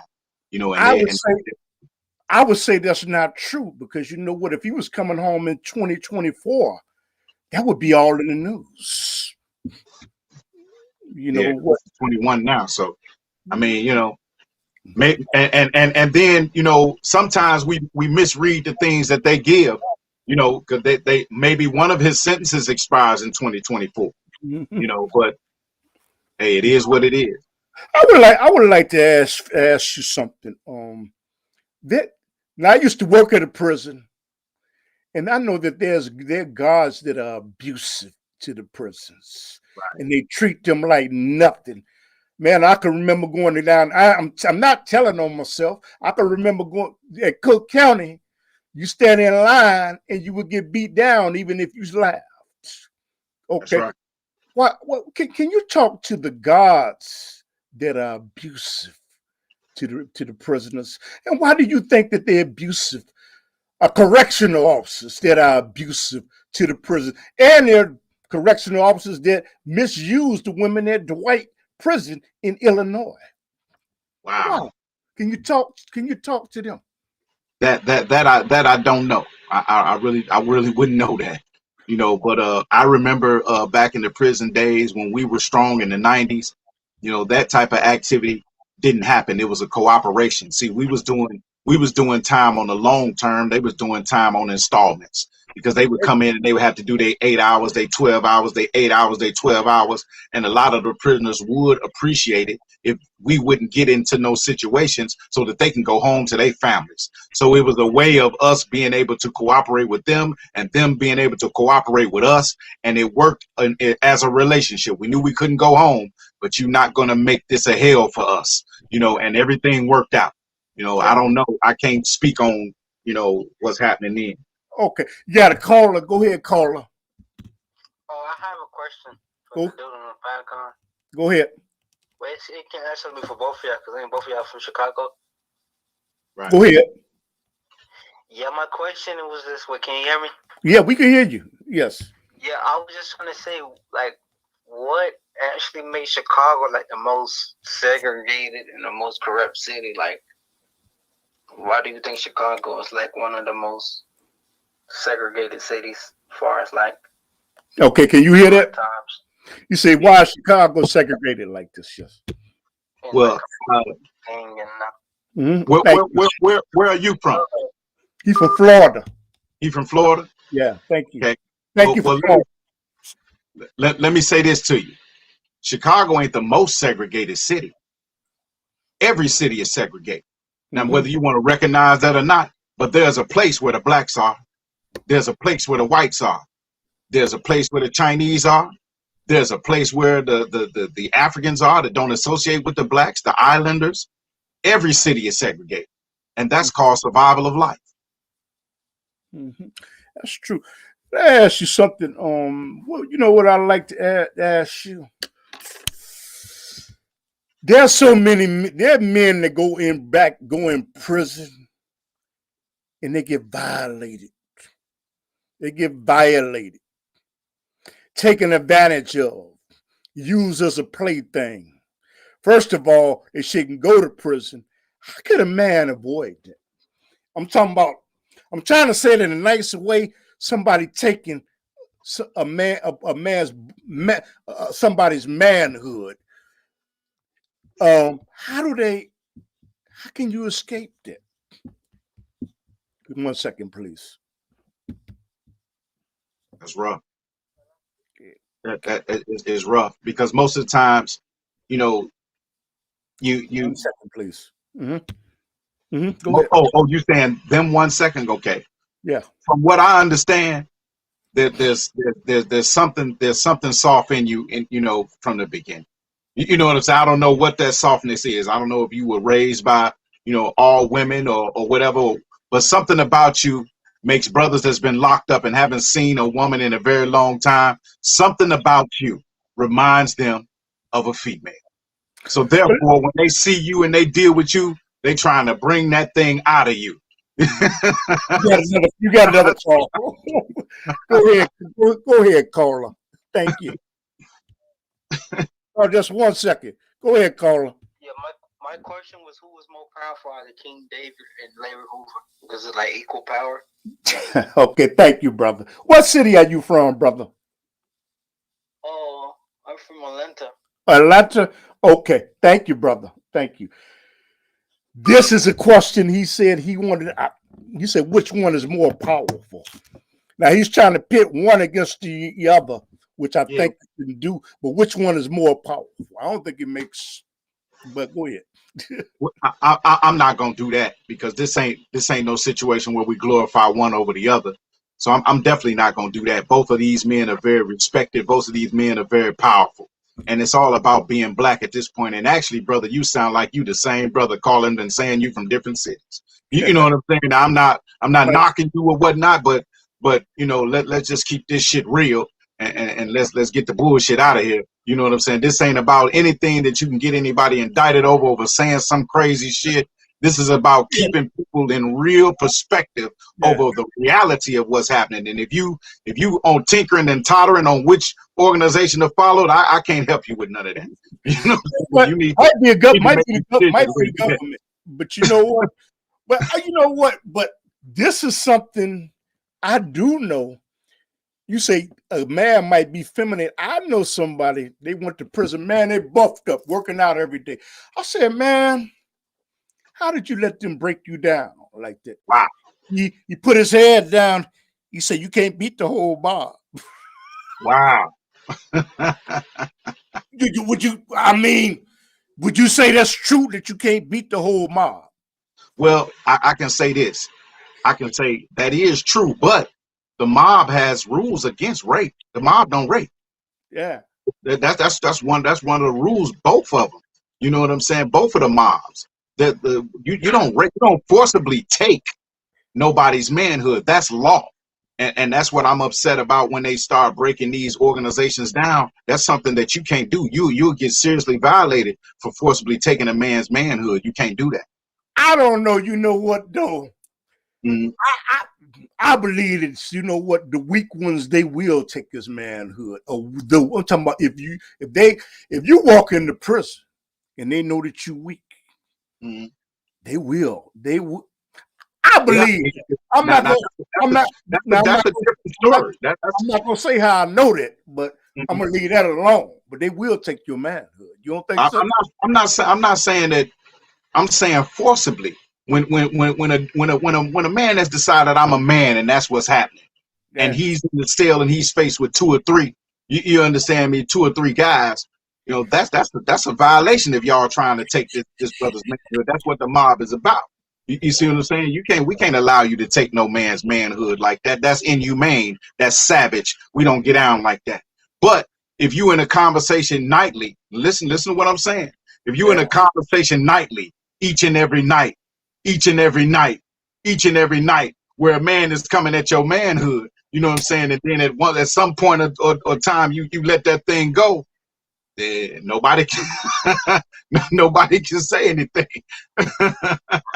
I mean, what can a young boy that decides to pull a trigger expect if he's not affiliated with no gang once he go into prison? I already know, but go ahead. What can he expect?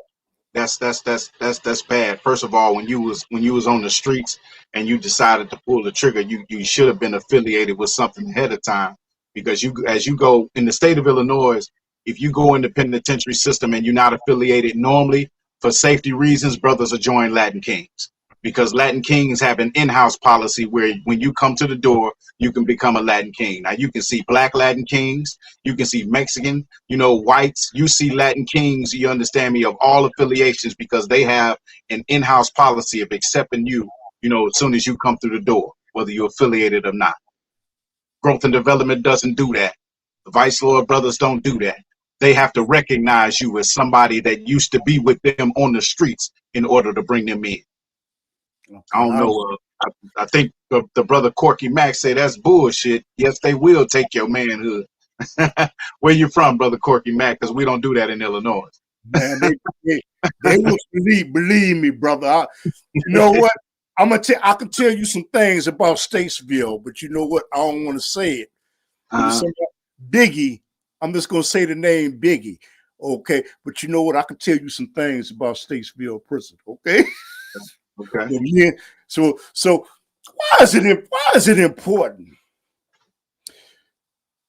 that a young man respect his mother and respect his father? And there's so many men that don't respect their mother and father, but when they go to prison, they follow orders. Why is that? Well, when you go to prison, you're gonna follow orders right off the bat because your life is in danger. Mm-hmm. When you go to prison, you're gonna follow orders. or else you're not gonna make it out of prison. Mm-hmm. And as far as them not respecting their mother and not respecting their fathers, that's a shame. That's despicable. If you don't respect the womb that you come from, then you don't respect yourself. You know what I'm saying? And if you don't have any self-respect, then man, what does that amount to? Do you think it's a situation where sometimes the parents are blamed because they try to be their child's best friend? And when you try to be your child's best friend, your child or the person that you're raising, they lose some type of respect for you. You start drinking with them, you start smoking with them, you start saying, do you think that's an aspect that's involved? Well, you can't tell people how to raise their children. You know what I'm saying? You definitely can't do that, but that's not something that I would do. Even if I did get drunk, you know what I'm saying, or I was a drunk, you know what I'm saying, I wouldn't drink with my son. But if I did smoke, I wouldn't smoke with my son. You know what I'm saying? I wouldn't do that. Corky Mack say he was in Statesville, brother. I used to work in Statesville. He said he was in Statesville? Corky Mack, yeah, Statesville. What year, brother Corky Mack, what year was you in there that you seen brothers getting raped by the mob? I don't know if it was B West or B East, brother. But you was in the row houses? You was in the circle houses? No. You was in the octagon? I ain't gonna say. I'm gonna say the name. You know what? I can say the name. Now he's dead. You ever hear Big Low? Yeah, I know Big Low. And brother, yeah, I can tell you some stories. Big Bobby Low. Yeah. I could tell you some stories, brother. So when I listen to somebody say your manhood can't be taken, your manhood could be taken, brother. Yeah. Now look. When I say this, see, the question was the mob. That was what I was defending. The mob. I'm not talking about now. Big Low is a big fella, and he's powerful. Now let me tell you what. Let me tell you this. No disrespect to Big Low. That was his thing. I mean, let's just say this. He in respect of him, he would lean on you like that. But there are people that I know that he didn't get. You know what I'm saying? A couple of brothers that I know them personally that he didn't get because they was real men. Let's like, okay, well then I'm not doing that, so I'm gonna walk myself. I'm going to say it. I ain't doing that. You know what I'm saying? But you can't say the mob was doing that. That's what he was doing. You understand what I'm saying? I just want to make that clear. Yeah, man. Horrifying, man. But like I say, I don't believe that you can. I don't believe that your child or young person could be your best friend. I believe they lose some type of respect for you at some point. They do. And it's sad. You're not really preparing them for the world when you tell them to do something and they say, I'll do it in 5 minutes. But that's not when I tell you to do something. See, I look at it as, what advice would you give to a young lady that is raising a child by themselves and they don't have a male role model for that young man to look at? Because you know what? I believe in most cases, a woman cannot raise a boy into a man. In most cases. You getting ready to have all the ladies upset with you, boy. No, you hear what I said? I didn't say in all cases. Right. In most cases. Do you agree with that? Well, we both of us are of the Islamic persuasion, and you know what we believe. That ain't no question. It takes a man to raise a man and a woman to raise a woman. You know what I'm saying? Mm-hmm. So that's how we believe. But other people don't. They don't believe like that. Me and my son, I would never. This is my bloodline. This is my flesh of my flesh. I wouldn't allow his mother to raise him. You know what I'm saying? He's got to go with me. My daughter, she can go with you. But he's got to go with me. Alhamdulillah. So, brother, tell us about the event that is, you say what? Because we're going to share this I'm going to post this again on Facebook, on YouTube, and I hope that you post it on your media. And you know what? Tell us about the event that is coming up in terms of the future. What can we do to help and aid and assist Brother Larry Hoover and Jeff Ford and Larry Hoover? What can we do? Well, there's an event coming up, the benefit concert, December 9th. Okay. December 9th in Los Angeles, California, Los Angeles Coliseum. Mm-hmm. It's gonna be a concert again. You understand me? By Ye and Drake coming together, and this is for the support. Also, if you're not with that, I want you to, if it's Facebook or whatever, Google Free My Father, and get on board with that, with my brother's campaign. You understand me, to free his father, or you can take just Google Larry Hoover Enterprise. You know what I'm saying, and follow some of the things and get the info for LarryHooverJr.com. You know what I'm saying, and become involved in that way. Therefore, your help can go directly, to freeing Mr. Larry Hoover.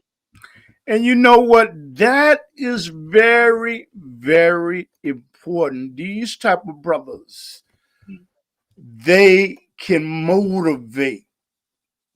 I'm gonna emphasize that they can talk to the youth in a language that the pastor, that the preacher, that the imam, that the cardinal don't have the ability to speak in, to motivate them.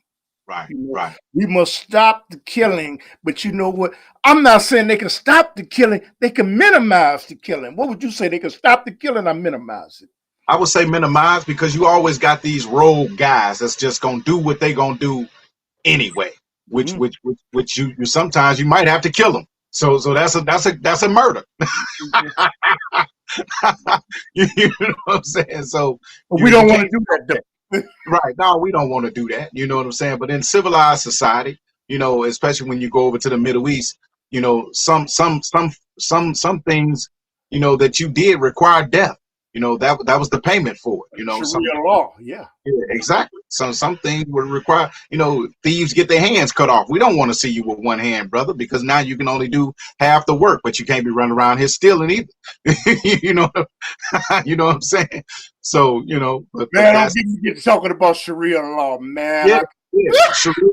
Sharia law, exactly. You know what? As a Muslim, well, you know what? I'm gonna keep that out of it because I'm concentrating on Larry Hoover and Jeff Ford. With my religious persuasion. That's one thing I had to do. I have to learn to be objective. Right, it's kind of hard to be, man. Well, see, that's the thing with these organizations. These organizations that I'm telling you right off the bat, they basically work on Sharia law. That's why the discipline is so strict. You understand me? And the structure is so keen when it's there, because there are consequences to pay. And most of the times when you're dealing with black men, you have to make those consequences, as such, where brothers do not want to have to deal with those consequences. That's how you stop those actions. Okay. You got something right here. You know what? I can't even read it. For example, in the East Coast of New York, there are guys, I cannot read the whole thing. I don't know. Government must be messing with the screen. There was a guy named Mother Dear who studied 52 blocks and would try and take advantage of the inmates. Yeah. I respect that. Yeah, he was a sexual predator. You know what I'm saying? Now I'm gonna tell you, in Illinois, you know what I'm saying? In Illinois, he'd have been dealt with. He'd have been dealt with. Yeah. Oh no, man. You know what? That's one. One of the things that I always believed, and I would like to ask your opinion.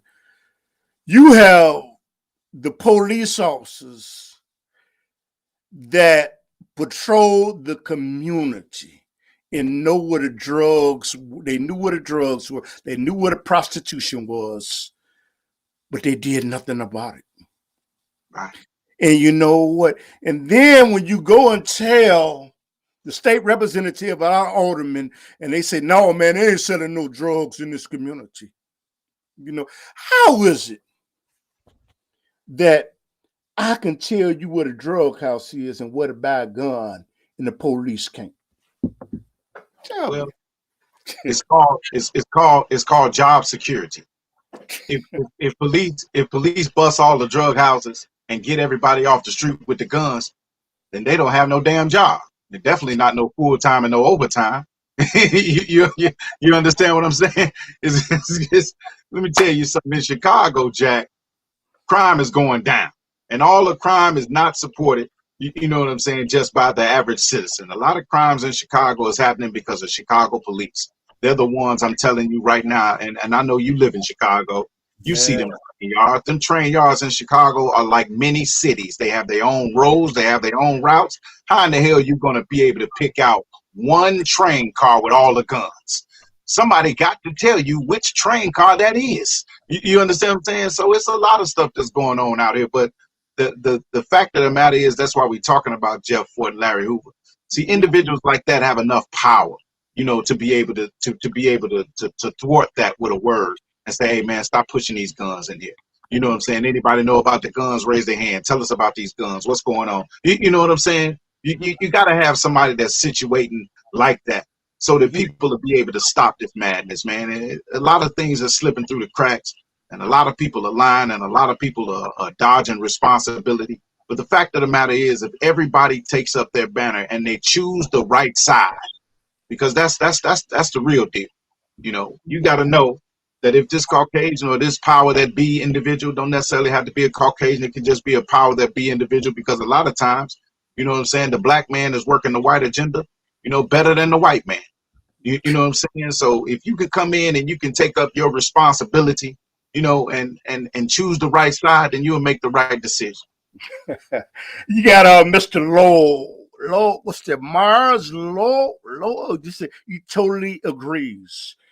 And I want to ask you. I know this is turning into a longer interview than what I anticipated. But something. I hope you will share this, and who knows? Larry them may hear about this. I don't know, but but you know what? I want to ask you something about police. The police have to watch body cams. Do you think that they should have 2 body cams so they can never have the excuse one didn't work? That's a good idea. And they got the room. And correction officers, because of their mistreatment, should they have on body cams too? Oh, absolutely. Absolutely. In corrections office. Absolutely. It should be cameras everywhere, because there's cameras where you want them cameras to be. So, you know what I'm saying? It should be cameras everywhere. But there's cameras on them doors. There's cameras on the front doors. And they done moved to these pods and got away from cells. It's cameras on them pod doors. You know what I'm saying? So, yeah, I definitely agree with that. Okay. There's another question that's just came to me. A police.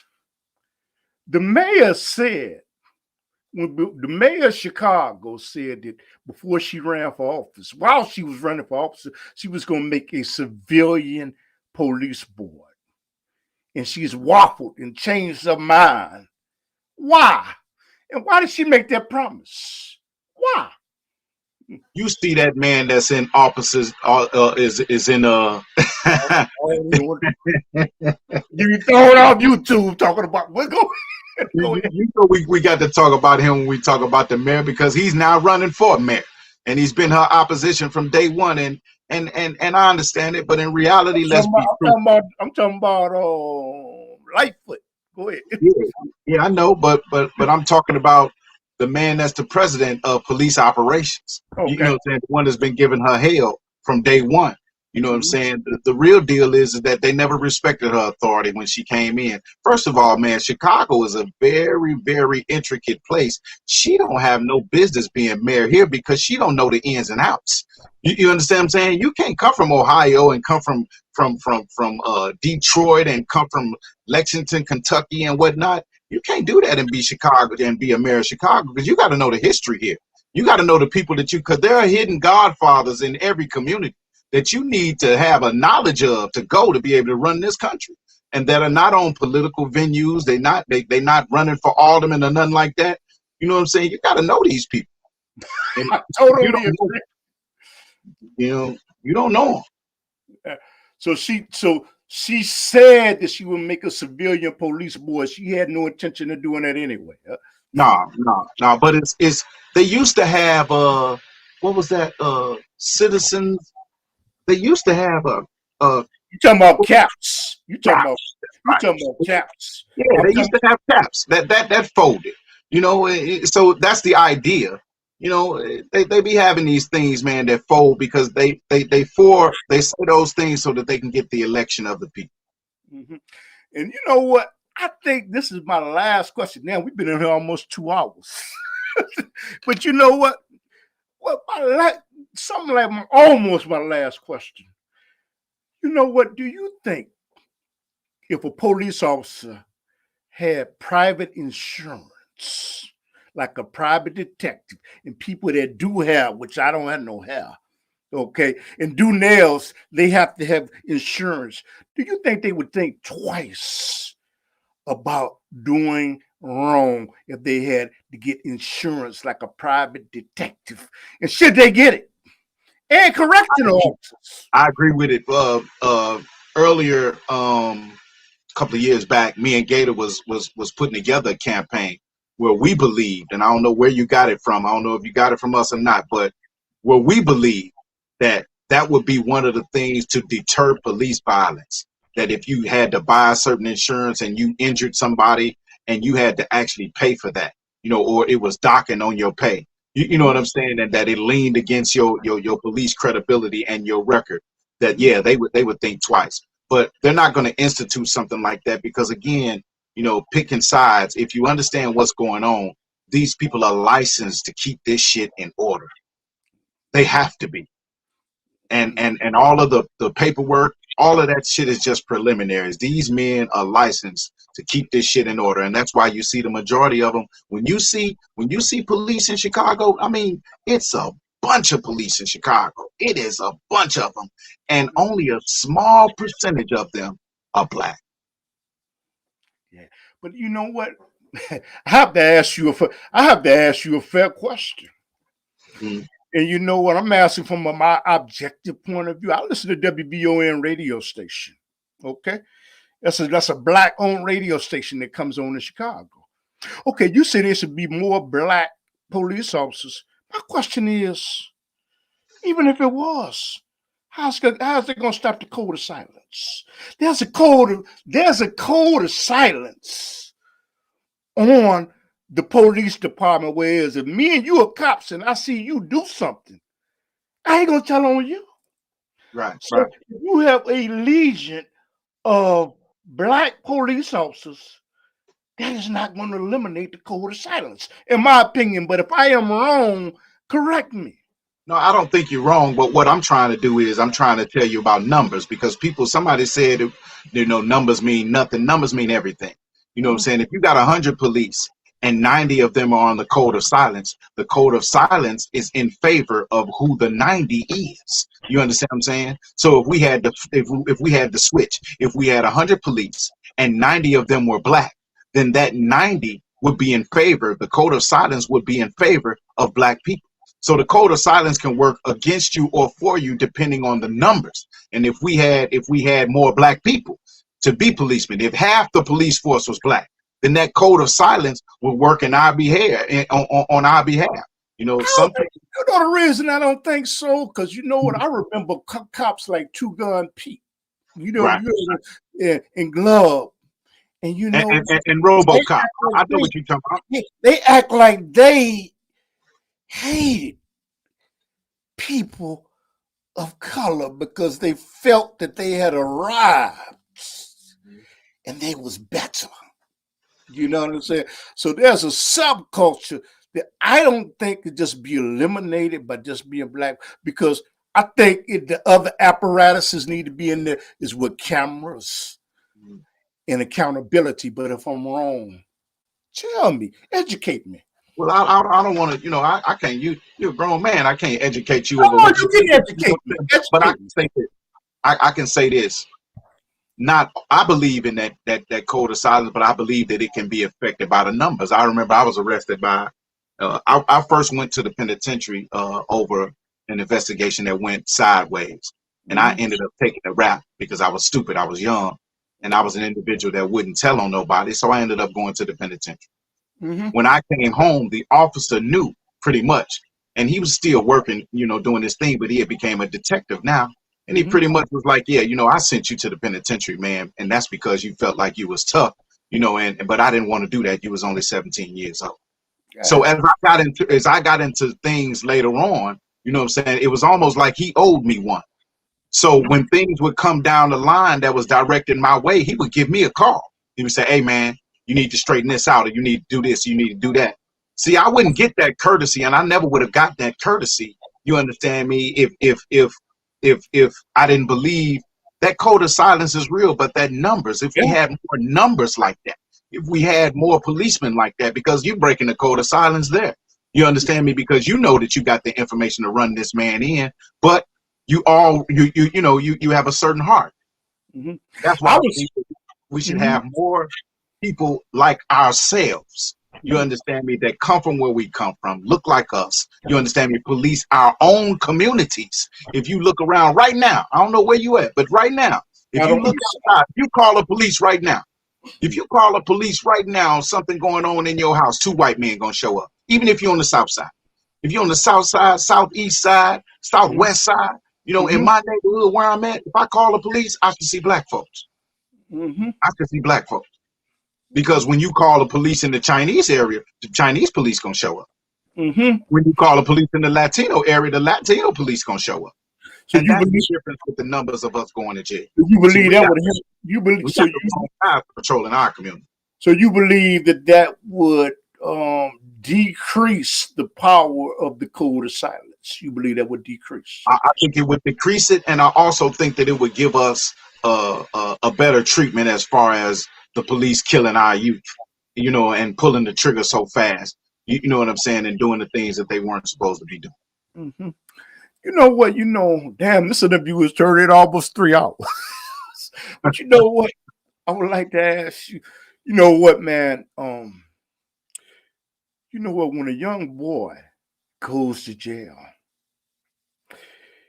and the police talk to him without a lawyer and trick him into believing he's on your side, but it's a bad police on the other side acting like he's a good guy and a bad guy. How come when you first go in, you don't have access to a lawyer even before they talk to you? I would like to ask you that. And how do they trick you to think one is good and one is bad?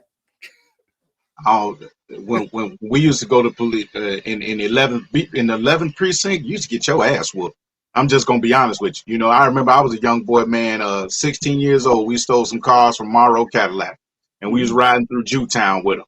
You know what I'm saying? And we got popped off, and they took us to the joint, and the police whooped my ass. Yeah, and I was plugged. So you know, when I was coming out the cell, I hollered at one of the brothers. I said, "Hey, OG, they just whooped my ass, man. We got to do something." He said, "That's all right, young fella. I'm finna get my turn in a few minutes." You understand what I'm saying? Some things you just that's just the way. That's just the way it is, man. That's just the way it is. You know, but you're doing crime. You out there doing crime, though. You know, you out there doing crime. You know, there's consequence for it. You got a question down here, man.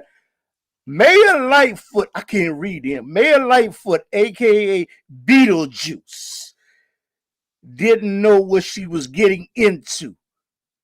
Right. I can't read the last part. Can you read it? Say Chicago is a gangster city. Yeah, we covered that. No, okay. Yeah, we covered that. Okay. Oh, it's true. That's true. You know, it is. So can you say something, like I say, we're going to recap everything because we're going to end this very soon. Can you give us a recap on why? Well, I just want to say, why Larry Hoover, the leader of the Gangster Disciples, and Jeff Ford of the Peace Stone Nations and the El Rookers, why they should be released and would they be a better society? I take myself as an example, you know, because everybody has what they want to say, but I take myself as an example. I told you about the bad times that I had when I was a young guy, you know, and me doing wrong and doing, you know, dirt, as we used to say. But it was through the influence of these men who made me realize that I had been a detriment to society.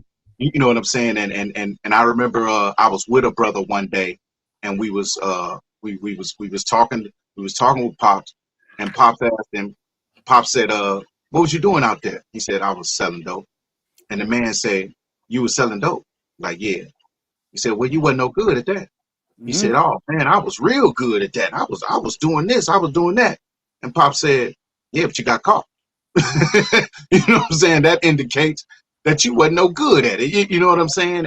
And the bottom line is that now that you know that you've done detriment out there in this world, and you've done bad out there in this world, and you influence individuals to do the wrong thing, now pick yourself up and go out there and change it. Go out there and put the same energy that you use to do the wrong and to do the detriment. Go out there and do the good. So from there, using that mentality and using that understanding, now I'm thinking to myself, okay, well, I got to build my own business. So we built the 501c3, you understand me? And now we put boys in college. You know, they go in and get educational opportunities through basketball programs. You know what I'm saying? We're doing things on a righteous level so that now you'll be able to see that we don't always have to pick up no gun and pick up no drugs. You can pick up a pen and pick up a skill. You know what I'm saying? And be just as good. And now you don't have to look over your shoulder no more. You don't have to do that. And that's what it's all about. That's why there was a from GD to growth and development. You understand me? Because you always start off like Humbergs and all the rest of them. Yeah, you may have started off like that, but there's no reason for grown men to continue like that. At some point, you know, I heard my brother Frosty Blue tell me one time, at some point, the bullshit has to stop. You know what I'm saying? And once you realize that it's wrong, then let's keep moving forward and do positive things. Okay. Well, let me give myself a little plug, okay? My thing. I do a show called The Underground Railroad that comes on in Chicago every Saturday night at 10:30 p.m. Central Time for those that are bootlegging. And plus, we have a video production company called Shaymar Media Productions. And we want you to, if you can make a donation to the website to help our platform to get better than what it is. And all the people that did make donations already to my PayPal account, I promise you, this is the type of content that I am going to put out if it's Allah's will, you know. And brother, you got any finishing messages? And please give your contact information and, you know, anything you want to say. Yes. That's it. I think we've been here for a long time, brother. We've been here for a long time, you know. And I think that finishing message, you know, from GD to Growth and Development, which is a book called Blueprint, written in 1981 by Ron Emery. That was the best thing that we could be speaking about. And the next thing, of course, is, like I said, support that Free My Father, Larry Hoover Enterprises. Get your information at LarryHooverJr.com. You understand me? And also, again, we got the concert, the benefit concert for Mr. Larry Hoover out in Los Angeles. Tickets go on sale in an hour.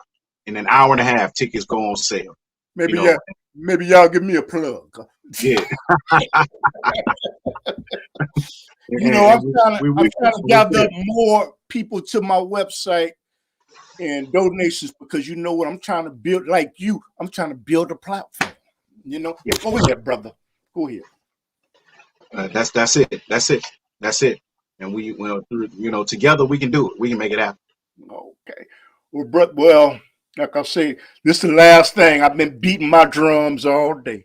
Y'all heard me before he came on, talking about they should let Larry Hoover and Jeff Forte out. Jeff Forte and Larry Hoover, whichever one you want out, you should let both of them out. And because I think that they would be not a detriment to the society, I think the society would benefit from it.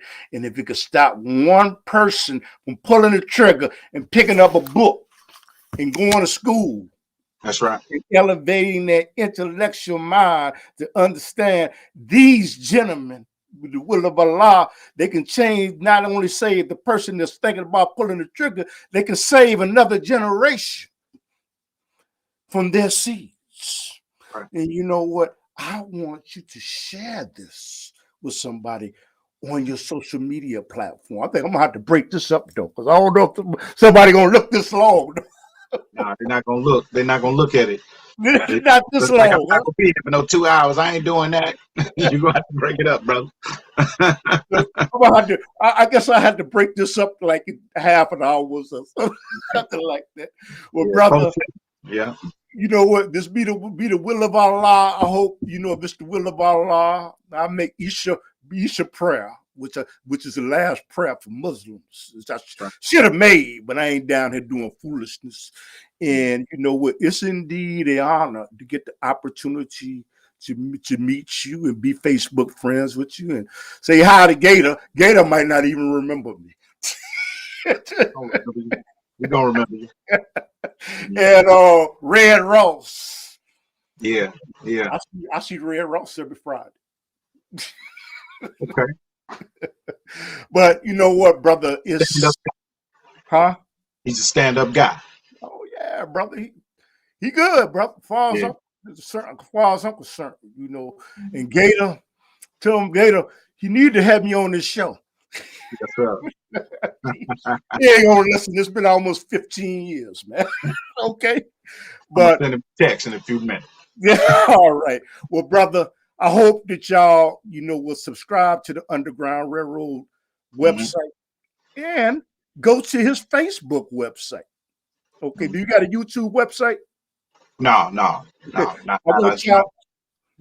want y'all to go to his Facebook website and leave a message, you know, and hey, help him. By helping him, you helping us. See, it's not about the individual, it's about a collective.